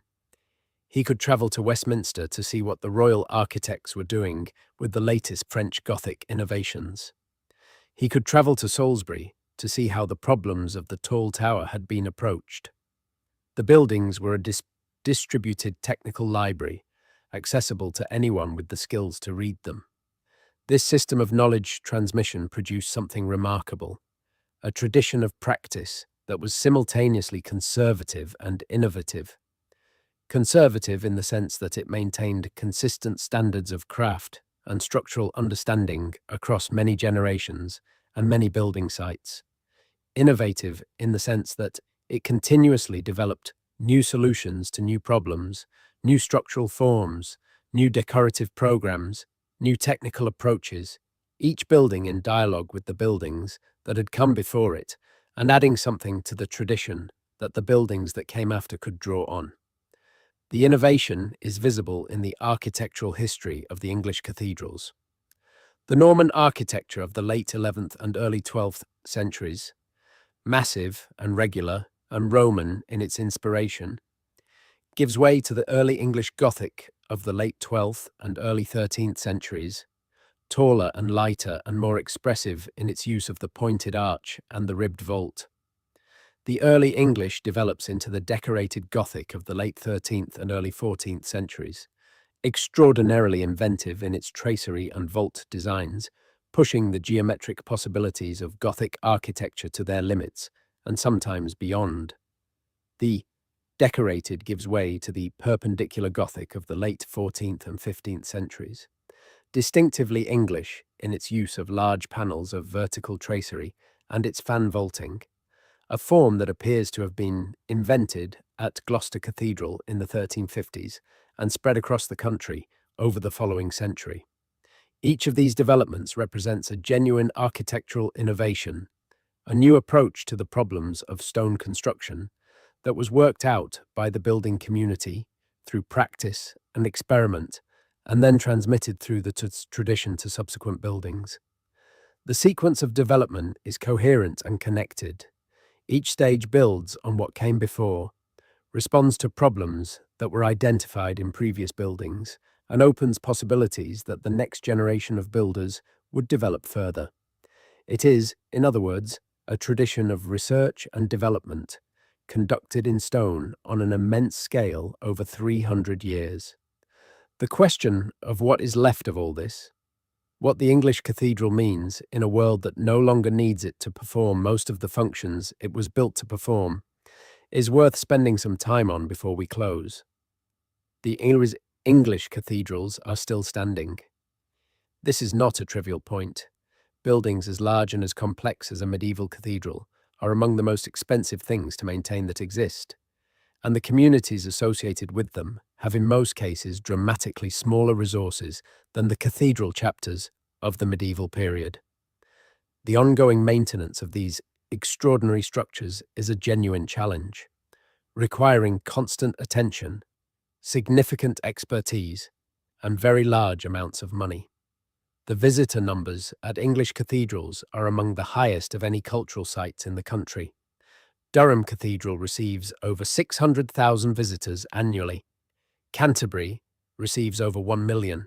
Salisbury, York, Ely, Lincoln, Wells, Exeter, Chester. All of them receive hundreds of thousands of visitors per year. The cathedrals are, by this measure, among the most visited cultural institutions in Britain. More people visit English cathedrals in a year than visit the Tate Modern. More people visit them than visit most of the other heritage sites that England is famous for internationally. Why do people visit? The question is worth asking honestly. Most visitors are not practicing Christians attending a service, though that number is also substantial. Most are tourists, or people who grew up near a cathedral and return to it periodically for reasons they might find difficult to articulate, or people who have heard that it is worth seeing and want to find out why. What they encounter when they enter is a combination of things that is unique in human experience. The scale, the age, the craftsmanship in every material the builders worked with. Stone, glass, wood, iron, lead, paint, the quality of the light, and the quality of the sound. The sound is the thing that most surprises first-time visitors who are not prepared for it. In a cathedral with a professional choral foundation, which most of the ancient English cathedrals still have, the sound of the choir in that acoustic space is one of the most remarkable sensory experiences available in a built environment anywhere in the world. The medieval builders designed that experience. They built the acoustic instrument that produces it. The tradition of English cathedral music, which has maintained an unbroken connection to the medieval choral tradition through all the upheavals of the Reformation and the subsequent centuries, is one of the living connections to what the medieval cathedral actually was. The other living connection is the daily round of services. Most of the ancient English cathedrals still offer daily choral evensong on most days of the week, the direct successor of the medieval office of Vespers. That was at the heart of the monastic and canonical round of prayer. Anyone can attend these services for free. The setting is the original building. The music is the continuation of a tradition that has been maintained in that building for 800 or 900 years. The experience of sitting in the choir stalls of an ancient English cathedral during song evensong, hearing the architecture that was designed for that music filled with the sound it was designed to produce, is an experience of continuity with the medieval past that is available and accessible and almost entirely unused by the vast majority of people who visit the same cathedral and walk around looking at the placards. This is a loss, though it is nobody's fault in particular. The placards explain what the buildings contain. They very rarely explain what the buildings are, in the full sense of what they were designed to be and what they were designed to do. The architectural historians have done their work. The economic historians have done their work.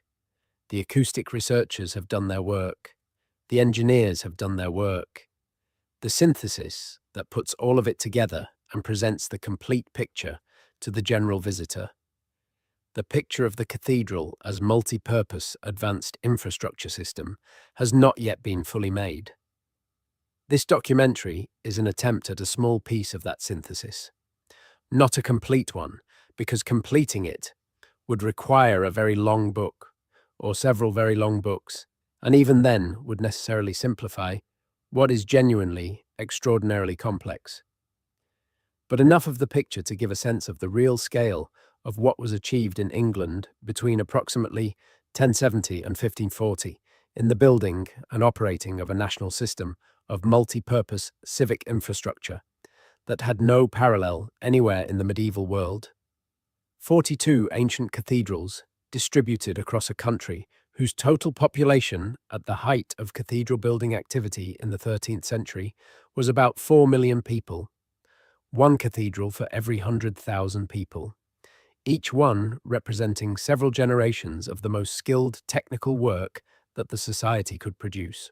Each one the center of an institutional complex performing a range of functions, from the spiritual to the hydraulic, from the musical to the judicial, from the educational to the commercial, that no other institution in medieval England attempted to perform.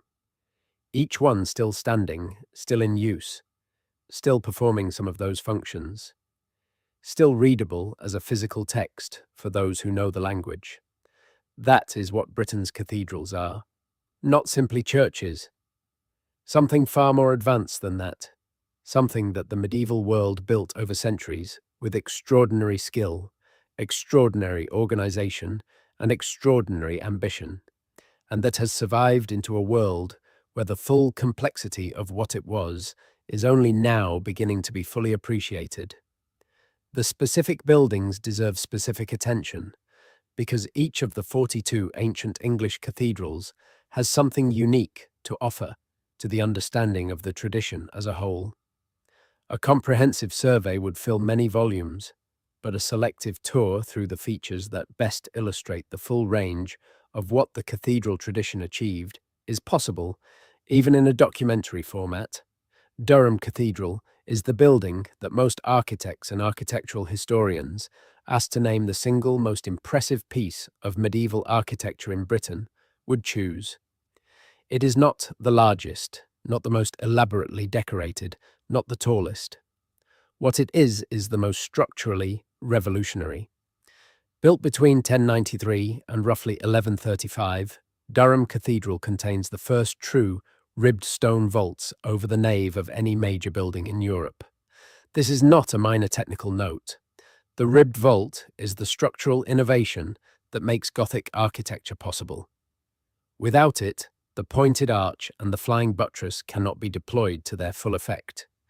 The ribbed vault distributes the weight of the stone ceiling along the ribs to the piers below, allowing the spaces between the ribs to be filled with much lighter stone, and making it possible to build stone ceilings over large spans with significantly less material and significantly more structural efficiency than the plain barrel vaults of Romanesque architecture allowed.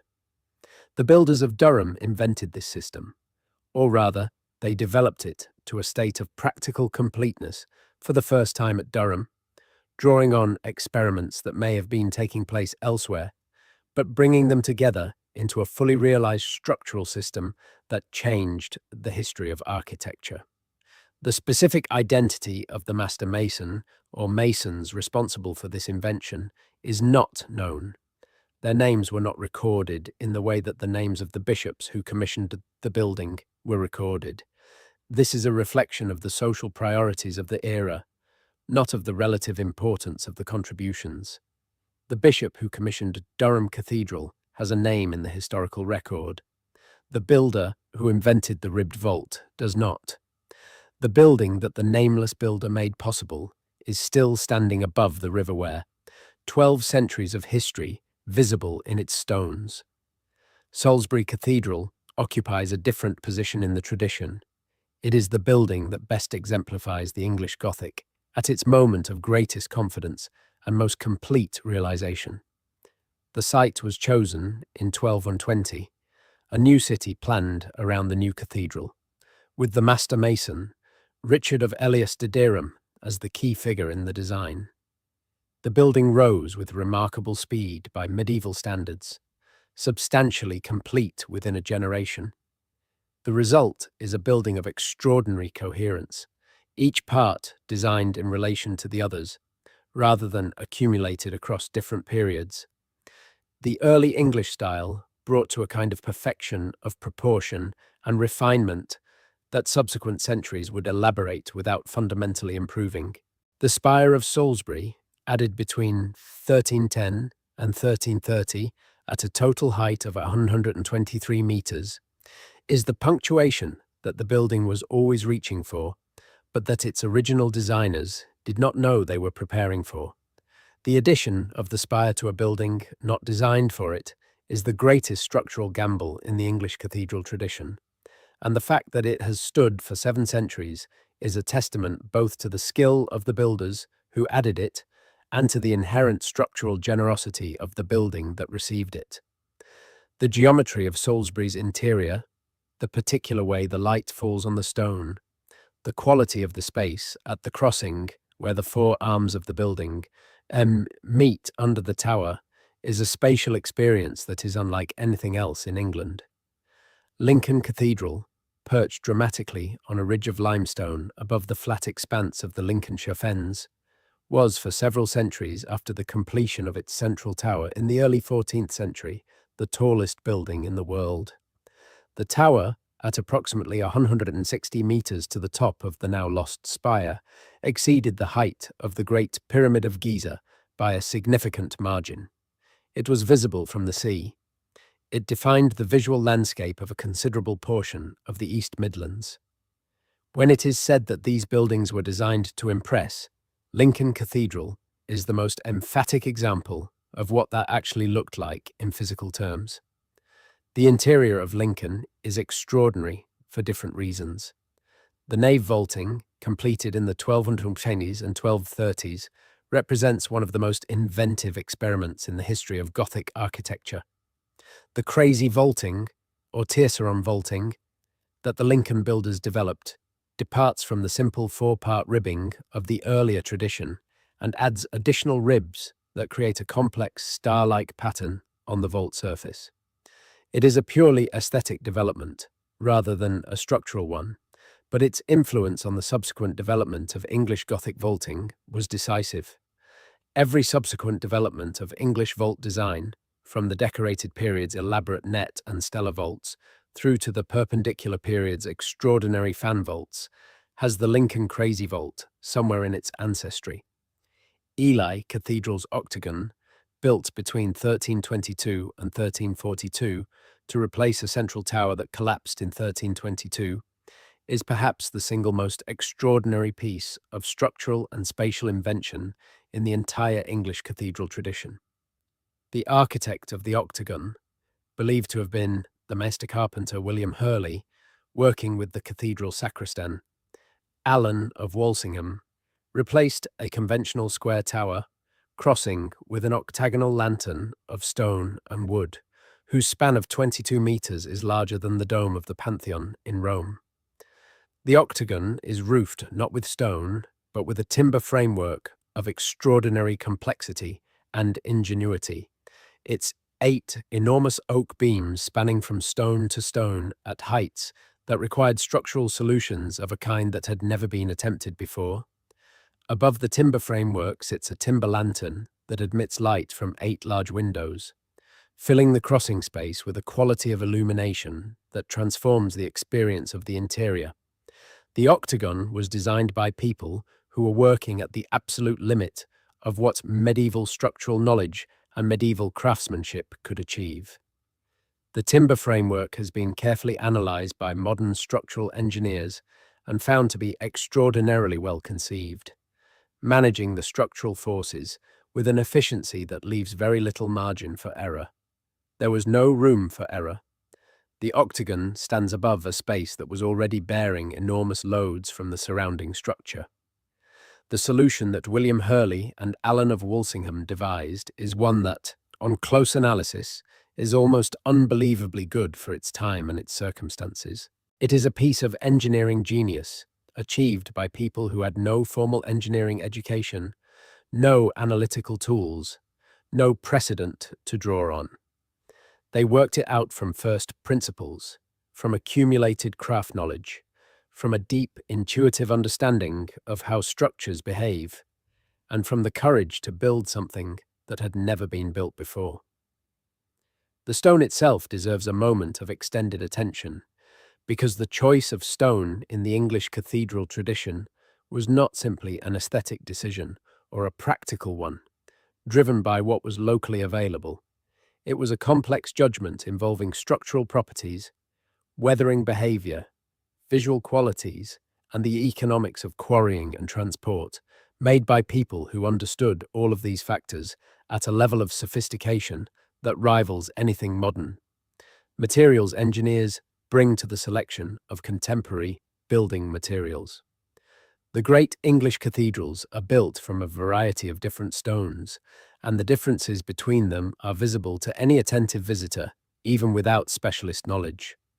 The warm, honey-coloured stone of Wells Cathedral is completely different in character from the silver-grey limestone of Salisbury, which is completely different again from the dark sandstone of Chester, or the pale magnesian limestone of York, or the creamy Caen limestone that the Norman builders imported across the Channel for their most prestigious projects. These are not simply aesthetic differences. They reflect different geological origins, different physical properties, different engineering requirements, and different economic decisions. Purbeck marble is a particularly interesting case. It is not technically marble in the geological sense. It is a dark, highly fossiliferous limestone from the Isle of Purbeck in Dorset that takes a high polish and can be made to look remarkably like the true marble of Mediterranean tradition. The English cathedral builders used it extensively from the late 12th century onward, particularly for the slender detached shafts that decorate the piers and doorways of the early English Gothic. The visual effect of thin, polished dark shafts contrasted against pale limestone is one of the defining aesthetic characteristics of the English Gothic interior. Canterbury, Salisbury, Lincoln, Wells, Winchester, all of them deploy Purbeck marble in this way, and the visual signature it creates is immediately recognizable. The distribution network that brought Purbeck marble to building sites across southern and eastern England is itself a remarkable piece of medieval commercial organization. The quarries at Worth-Matravers in Dorset produce the raw material. Specialist marble workers in the Purbeck area cut the shafts to standard sizes and prepared them for transport. The shafts were then shipped by sea from the Purbeck coast around the Isle of Wight and along the coast to river mouths that gave access to inland sites. From the river landing points, they were carried overland to the building sites. The whole operation required the coordination of quarrying, manufacturing, shipping, and land transport across distances that were, by medieval standards, very considerable, and it operated with a consistency and a quality control that produced shafts of matched dimensions being installed in buildings hundreds of miles from their source.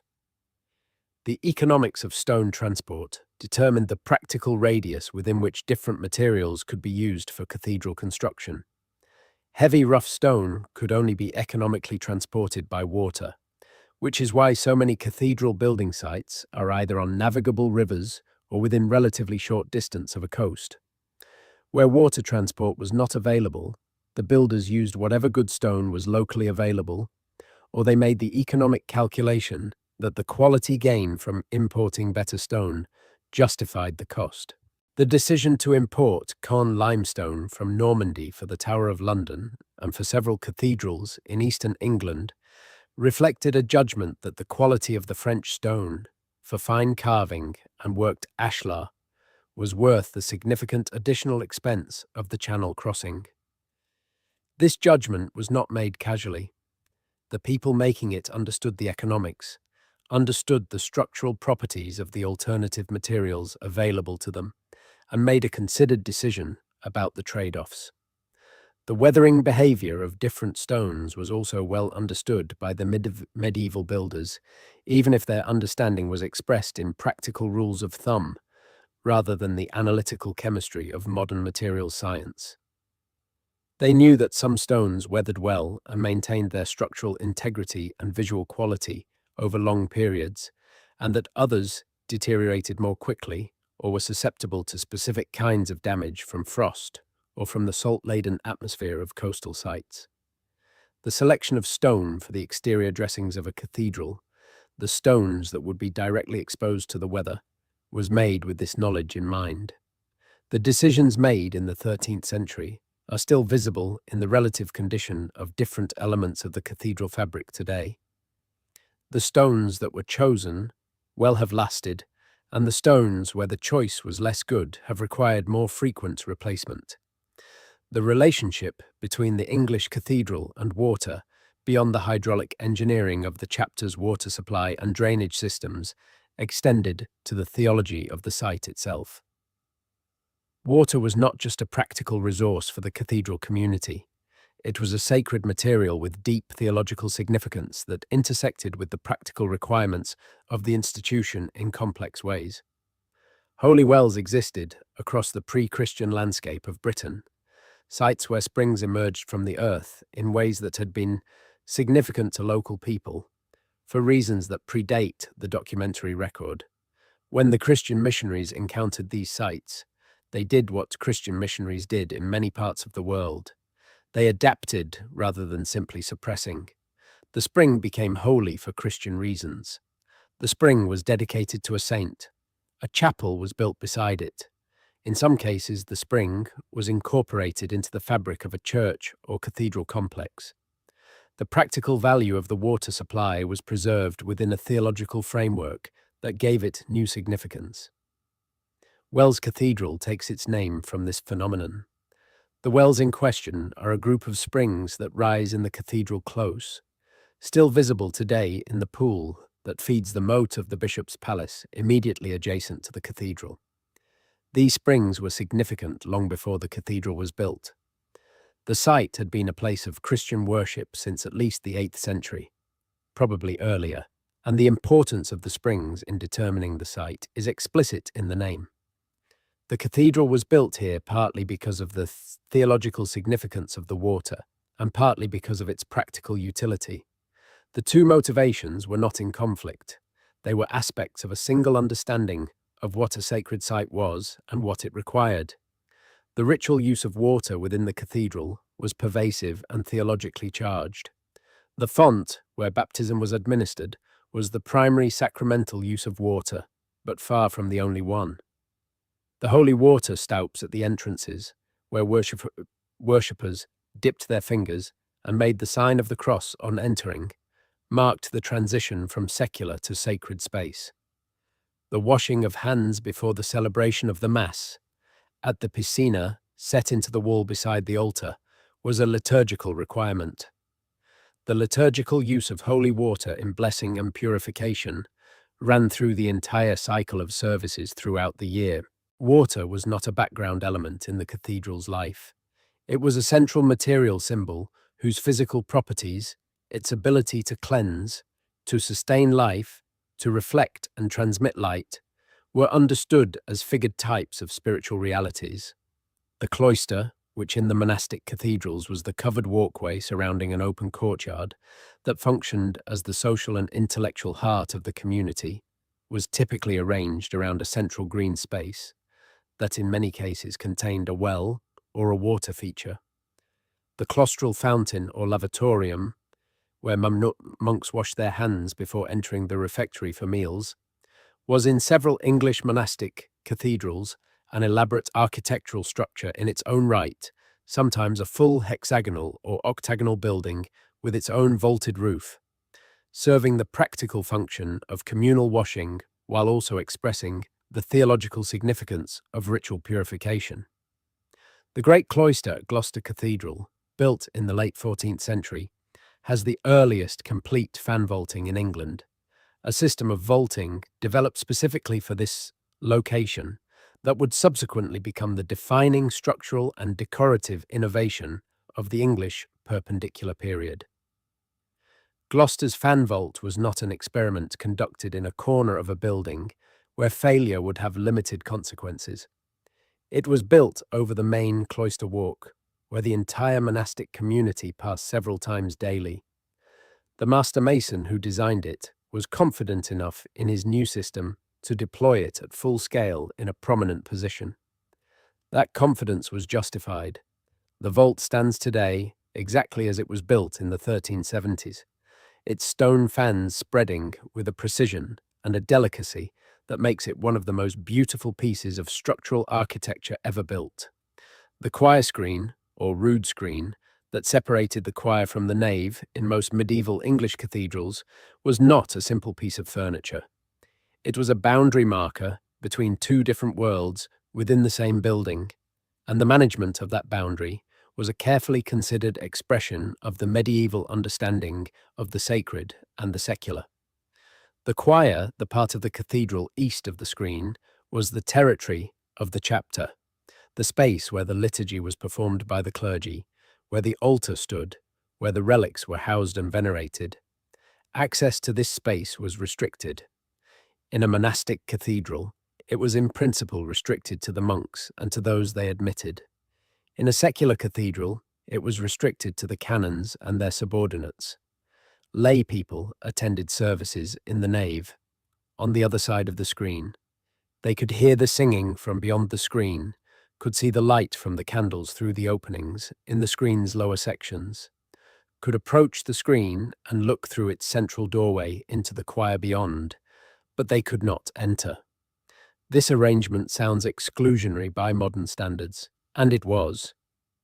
But it needs to be understood within the framework of medieval social and theological assumptions that made the arrangement not only acceptable, but theologically meaningful. The choir was a space of ritual purity, maintained for the performance of the divine office by people who had dedicated their lives to that performance. The nave was a space for the laity, a different kind of sacred space, but a different kind. The screen was not a wall of exclusion, so much as a membrane between two registers of sacred experience, permeable in certain directions and at certain times. The screens themselves were often extraordinary works of art. The surviving rood screens at Exeter Cathedral, at Hereford Cathedral, at York Minster, and at a number of smaller medieval churches in England represent some of the finest wood carving and stone carving of the medieval period.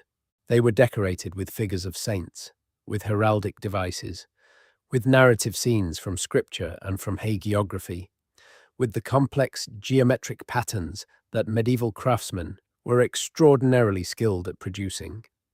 They were painted and gilded. They were, in the architectural program of the cathedral, one of the most visible and most elaborate elements. The Reformation destroyed most of them. The Reformers objected to the separation of the clergy from the laity that the screens embodied, and to the decoration of the screens as an expression of the superstition they believed they were purging from the English Church. Most of the great rood screens were pulled down between the 1540s and the 1640s. Those that survive, like the extraordinarily fine wooden screen at Exeter, do so because of a combination of local conservatism, the intervention of specific individuals who recognize their value, and the contingencies of institutional history that are not easy to generalize. What was lost with the screens was not only the physical objects, remarkable as they were, but the spatial logic they embodied. The medieval cathedral was a building of carefully differentiated spaces, each with its own character, its own acoustic properties, its own quality of light, its own social meaning. The screen was one of the primary elements that created this differentiation. Without the screen, the nave and the choir become a single continuous space, much larger than either was separately, but less complex, less differentiated, less capable of supporting the range of different human activities that the medieval cathedral's program required. The modern experience of an English cathedral, which is typically experienced as a single, grand interior space, entered from the west and read from a distance, is the experience of a post-Reformation building whose spatial program has been simplified. The medieval experience, moving from the public space of the nave through the controlled threshold of the screen into the intimate, candle-lit, choral space of the choir, was a designed sequence of spatial and sensory experiences whose full effect required the screen as much as it required the vault or the windows. The buildings are still extraordinary without the screens. They were more extraordinary with them. The music of the English cathedrals is a subject that deserves its own dedicated treatment, because the musical tradition that developed in connection with the cathedral building program is one of the great achievements of English culture, and one that continues to this day in a form more directly connected to its medieval origins than almost any other living cultural tradition in Britain.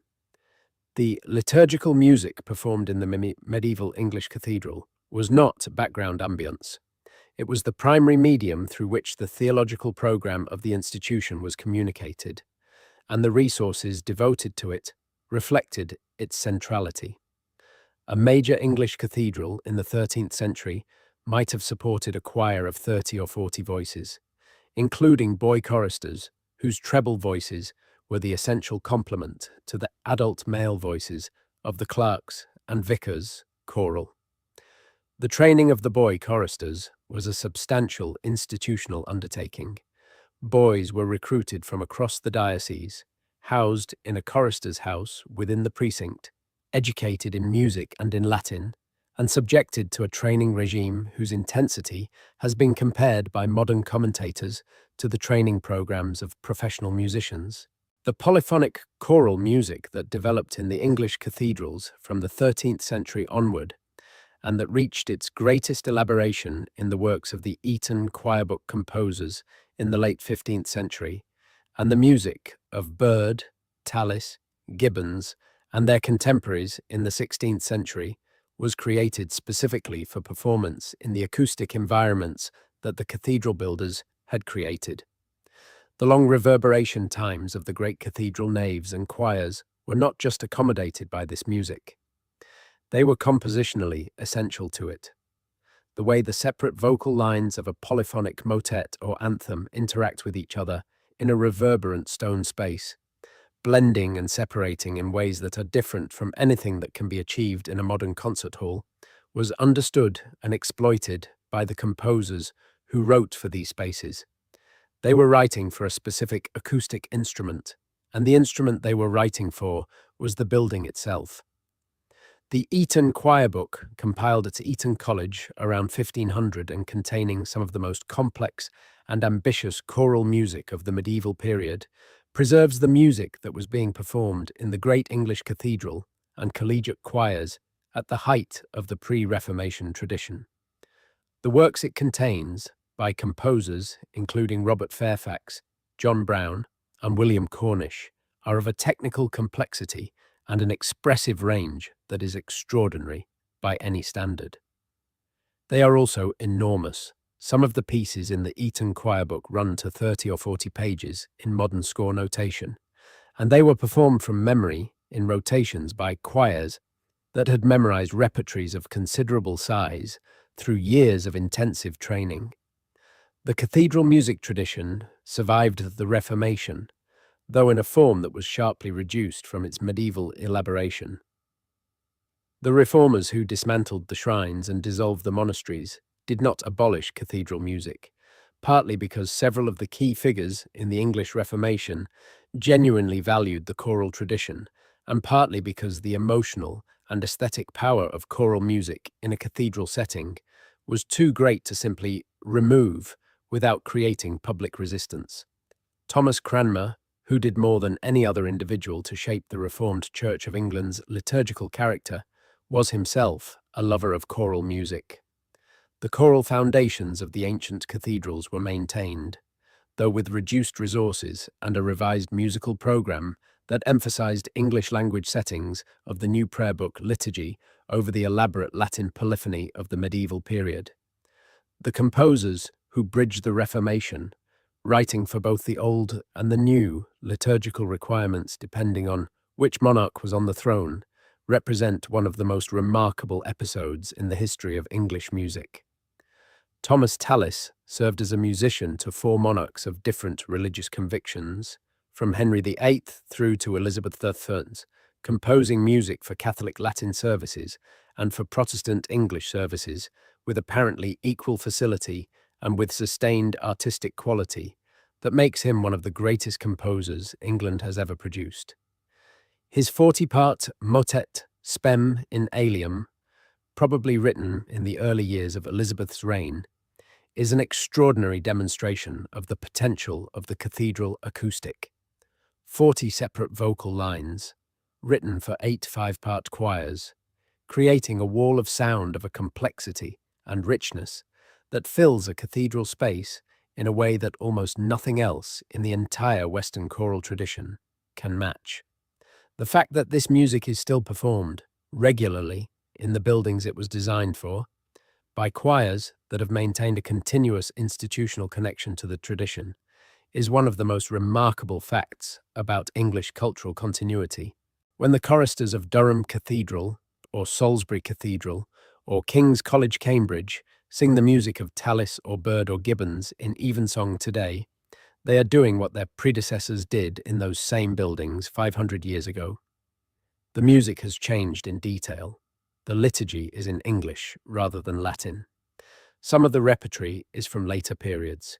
But the essential tradition, voices trained to perform complex polyphonic music in a reverberant stone space for an audience that participates through attentive presence, is unbroken. The cloisters of the English monastic cathedrals are spaces that most visitors pass through too quickly, treating them as corridors connecting the cathedral to other parts of the precinct, rather than as architectural achievements in their own right. This is a mistake. The cloisters of Canterbury, of Gloucester, of Salisbury, of Worcester, of Norwich are among the finest enclosed spaces in European architecture, and they repay slow, attentive time.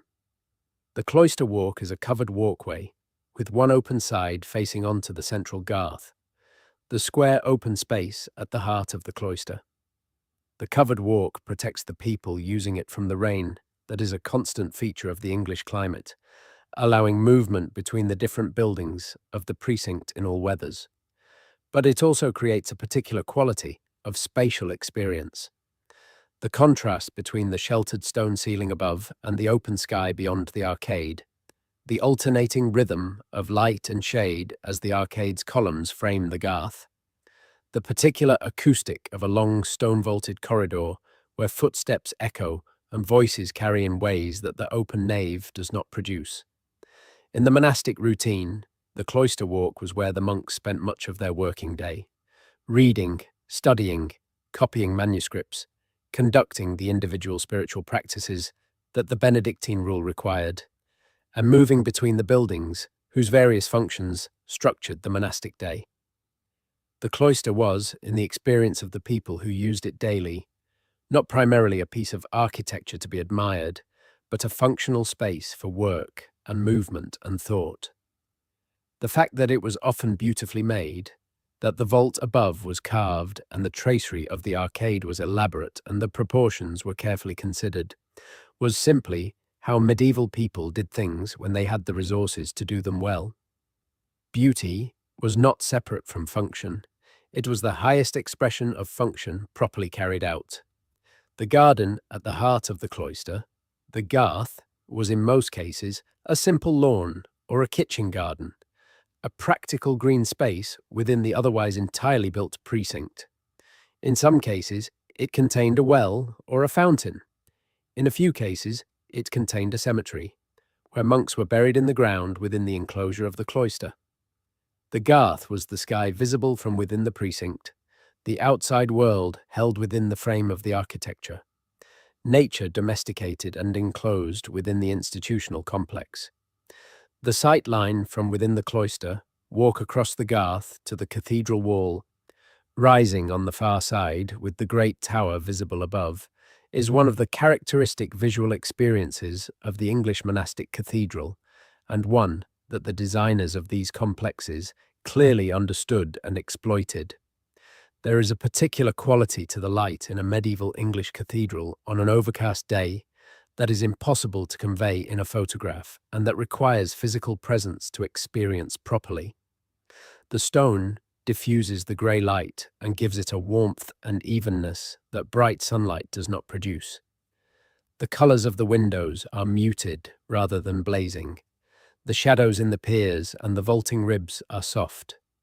The whole interior seems to glow from within, as if the stone itself were generating light rather than simply reflecting it. This is not an accident of design. It is partly a consequence of the specific materials used, the pale limestone that most English cathedral builders preferred when they could get it, and partly a consequence of the window proportions that emit diffuse light across a large area of the wall rather than admitting intense direct light through small openings. The English climate, which produces overcast days far more reliably than it produces bright sunshine, was implicitly accounted for in the design of these spaces. A cathedral designed for the Mediterranean climate, where strong direct sunlight is the norm, would be designed differently. Smaller windows, thicker walls, more attention to keeping heat out than to admitting light. The English Gothic is designed for English light, for the diffuse, grey, pearl-like quality of an island climate where the sun is present but rarely overwhelming. In this sense, as in so many others, the cathedral is a product of its specific place as much as of its specific time. It could not have been built anywhere else and remained what it is. The next time you walk into an English cathedral, consider all of this. Consider that the building you are standing in was designed not only for the eye but for the ear, that the stone above you is an acoustic instrument tuned to the music that was composed for it. Consider that the orientation of the building was calculated for a specific astronomical alignment, that the light through the east window on the right mornings of the right year is not accidental, but intended. Consider that the institution that built this place managed estates, educated clergy, housed pilgrims, ran courts, maintained hospitals, copied manuscripts, and provided credit to merchants and kings, all within the framework of the single institutional complex centered on this stone. Consider the master masons whose names are mostly lost, but whose knowledge is encoded in every curve of every arch and every proportion of every pier. Consider the generations of craftsmen who cut and laid the stone, who led the roof, who glazed the windows, who carved the capitals. Consider the institutional continuity that allowed a building started in 1093 to still be in active use in the 21st century, performing some version of the functions it was designed to perform, maintained by communities whose sense of obligation to the fabric was sufficient to keep it standing through everything that the intervening centuries threw at it. Consider that what you are looking at is not a church. It is something far more advanced than a church. It is the most sophisticated, multi-purpose civic infrastructure system that the medieval world produced, built in stone on a scale of ambition that still, 900 years later, has the power to stop people in their tracks and make them feel something they cannot quite name. What they are feeling is the weight of that achievement, the compressed intelligence and labor and devotion and ambition of centuries of human effort, expressed in a form durable enough to outlast everything else that those centuries produced. The placards explain the details. The building explains the whole. Take the time to listen to what it is saying.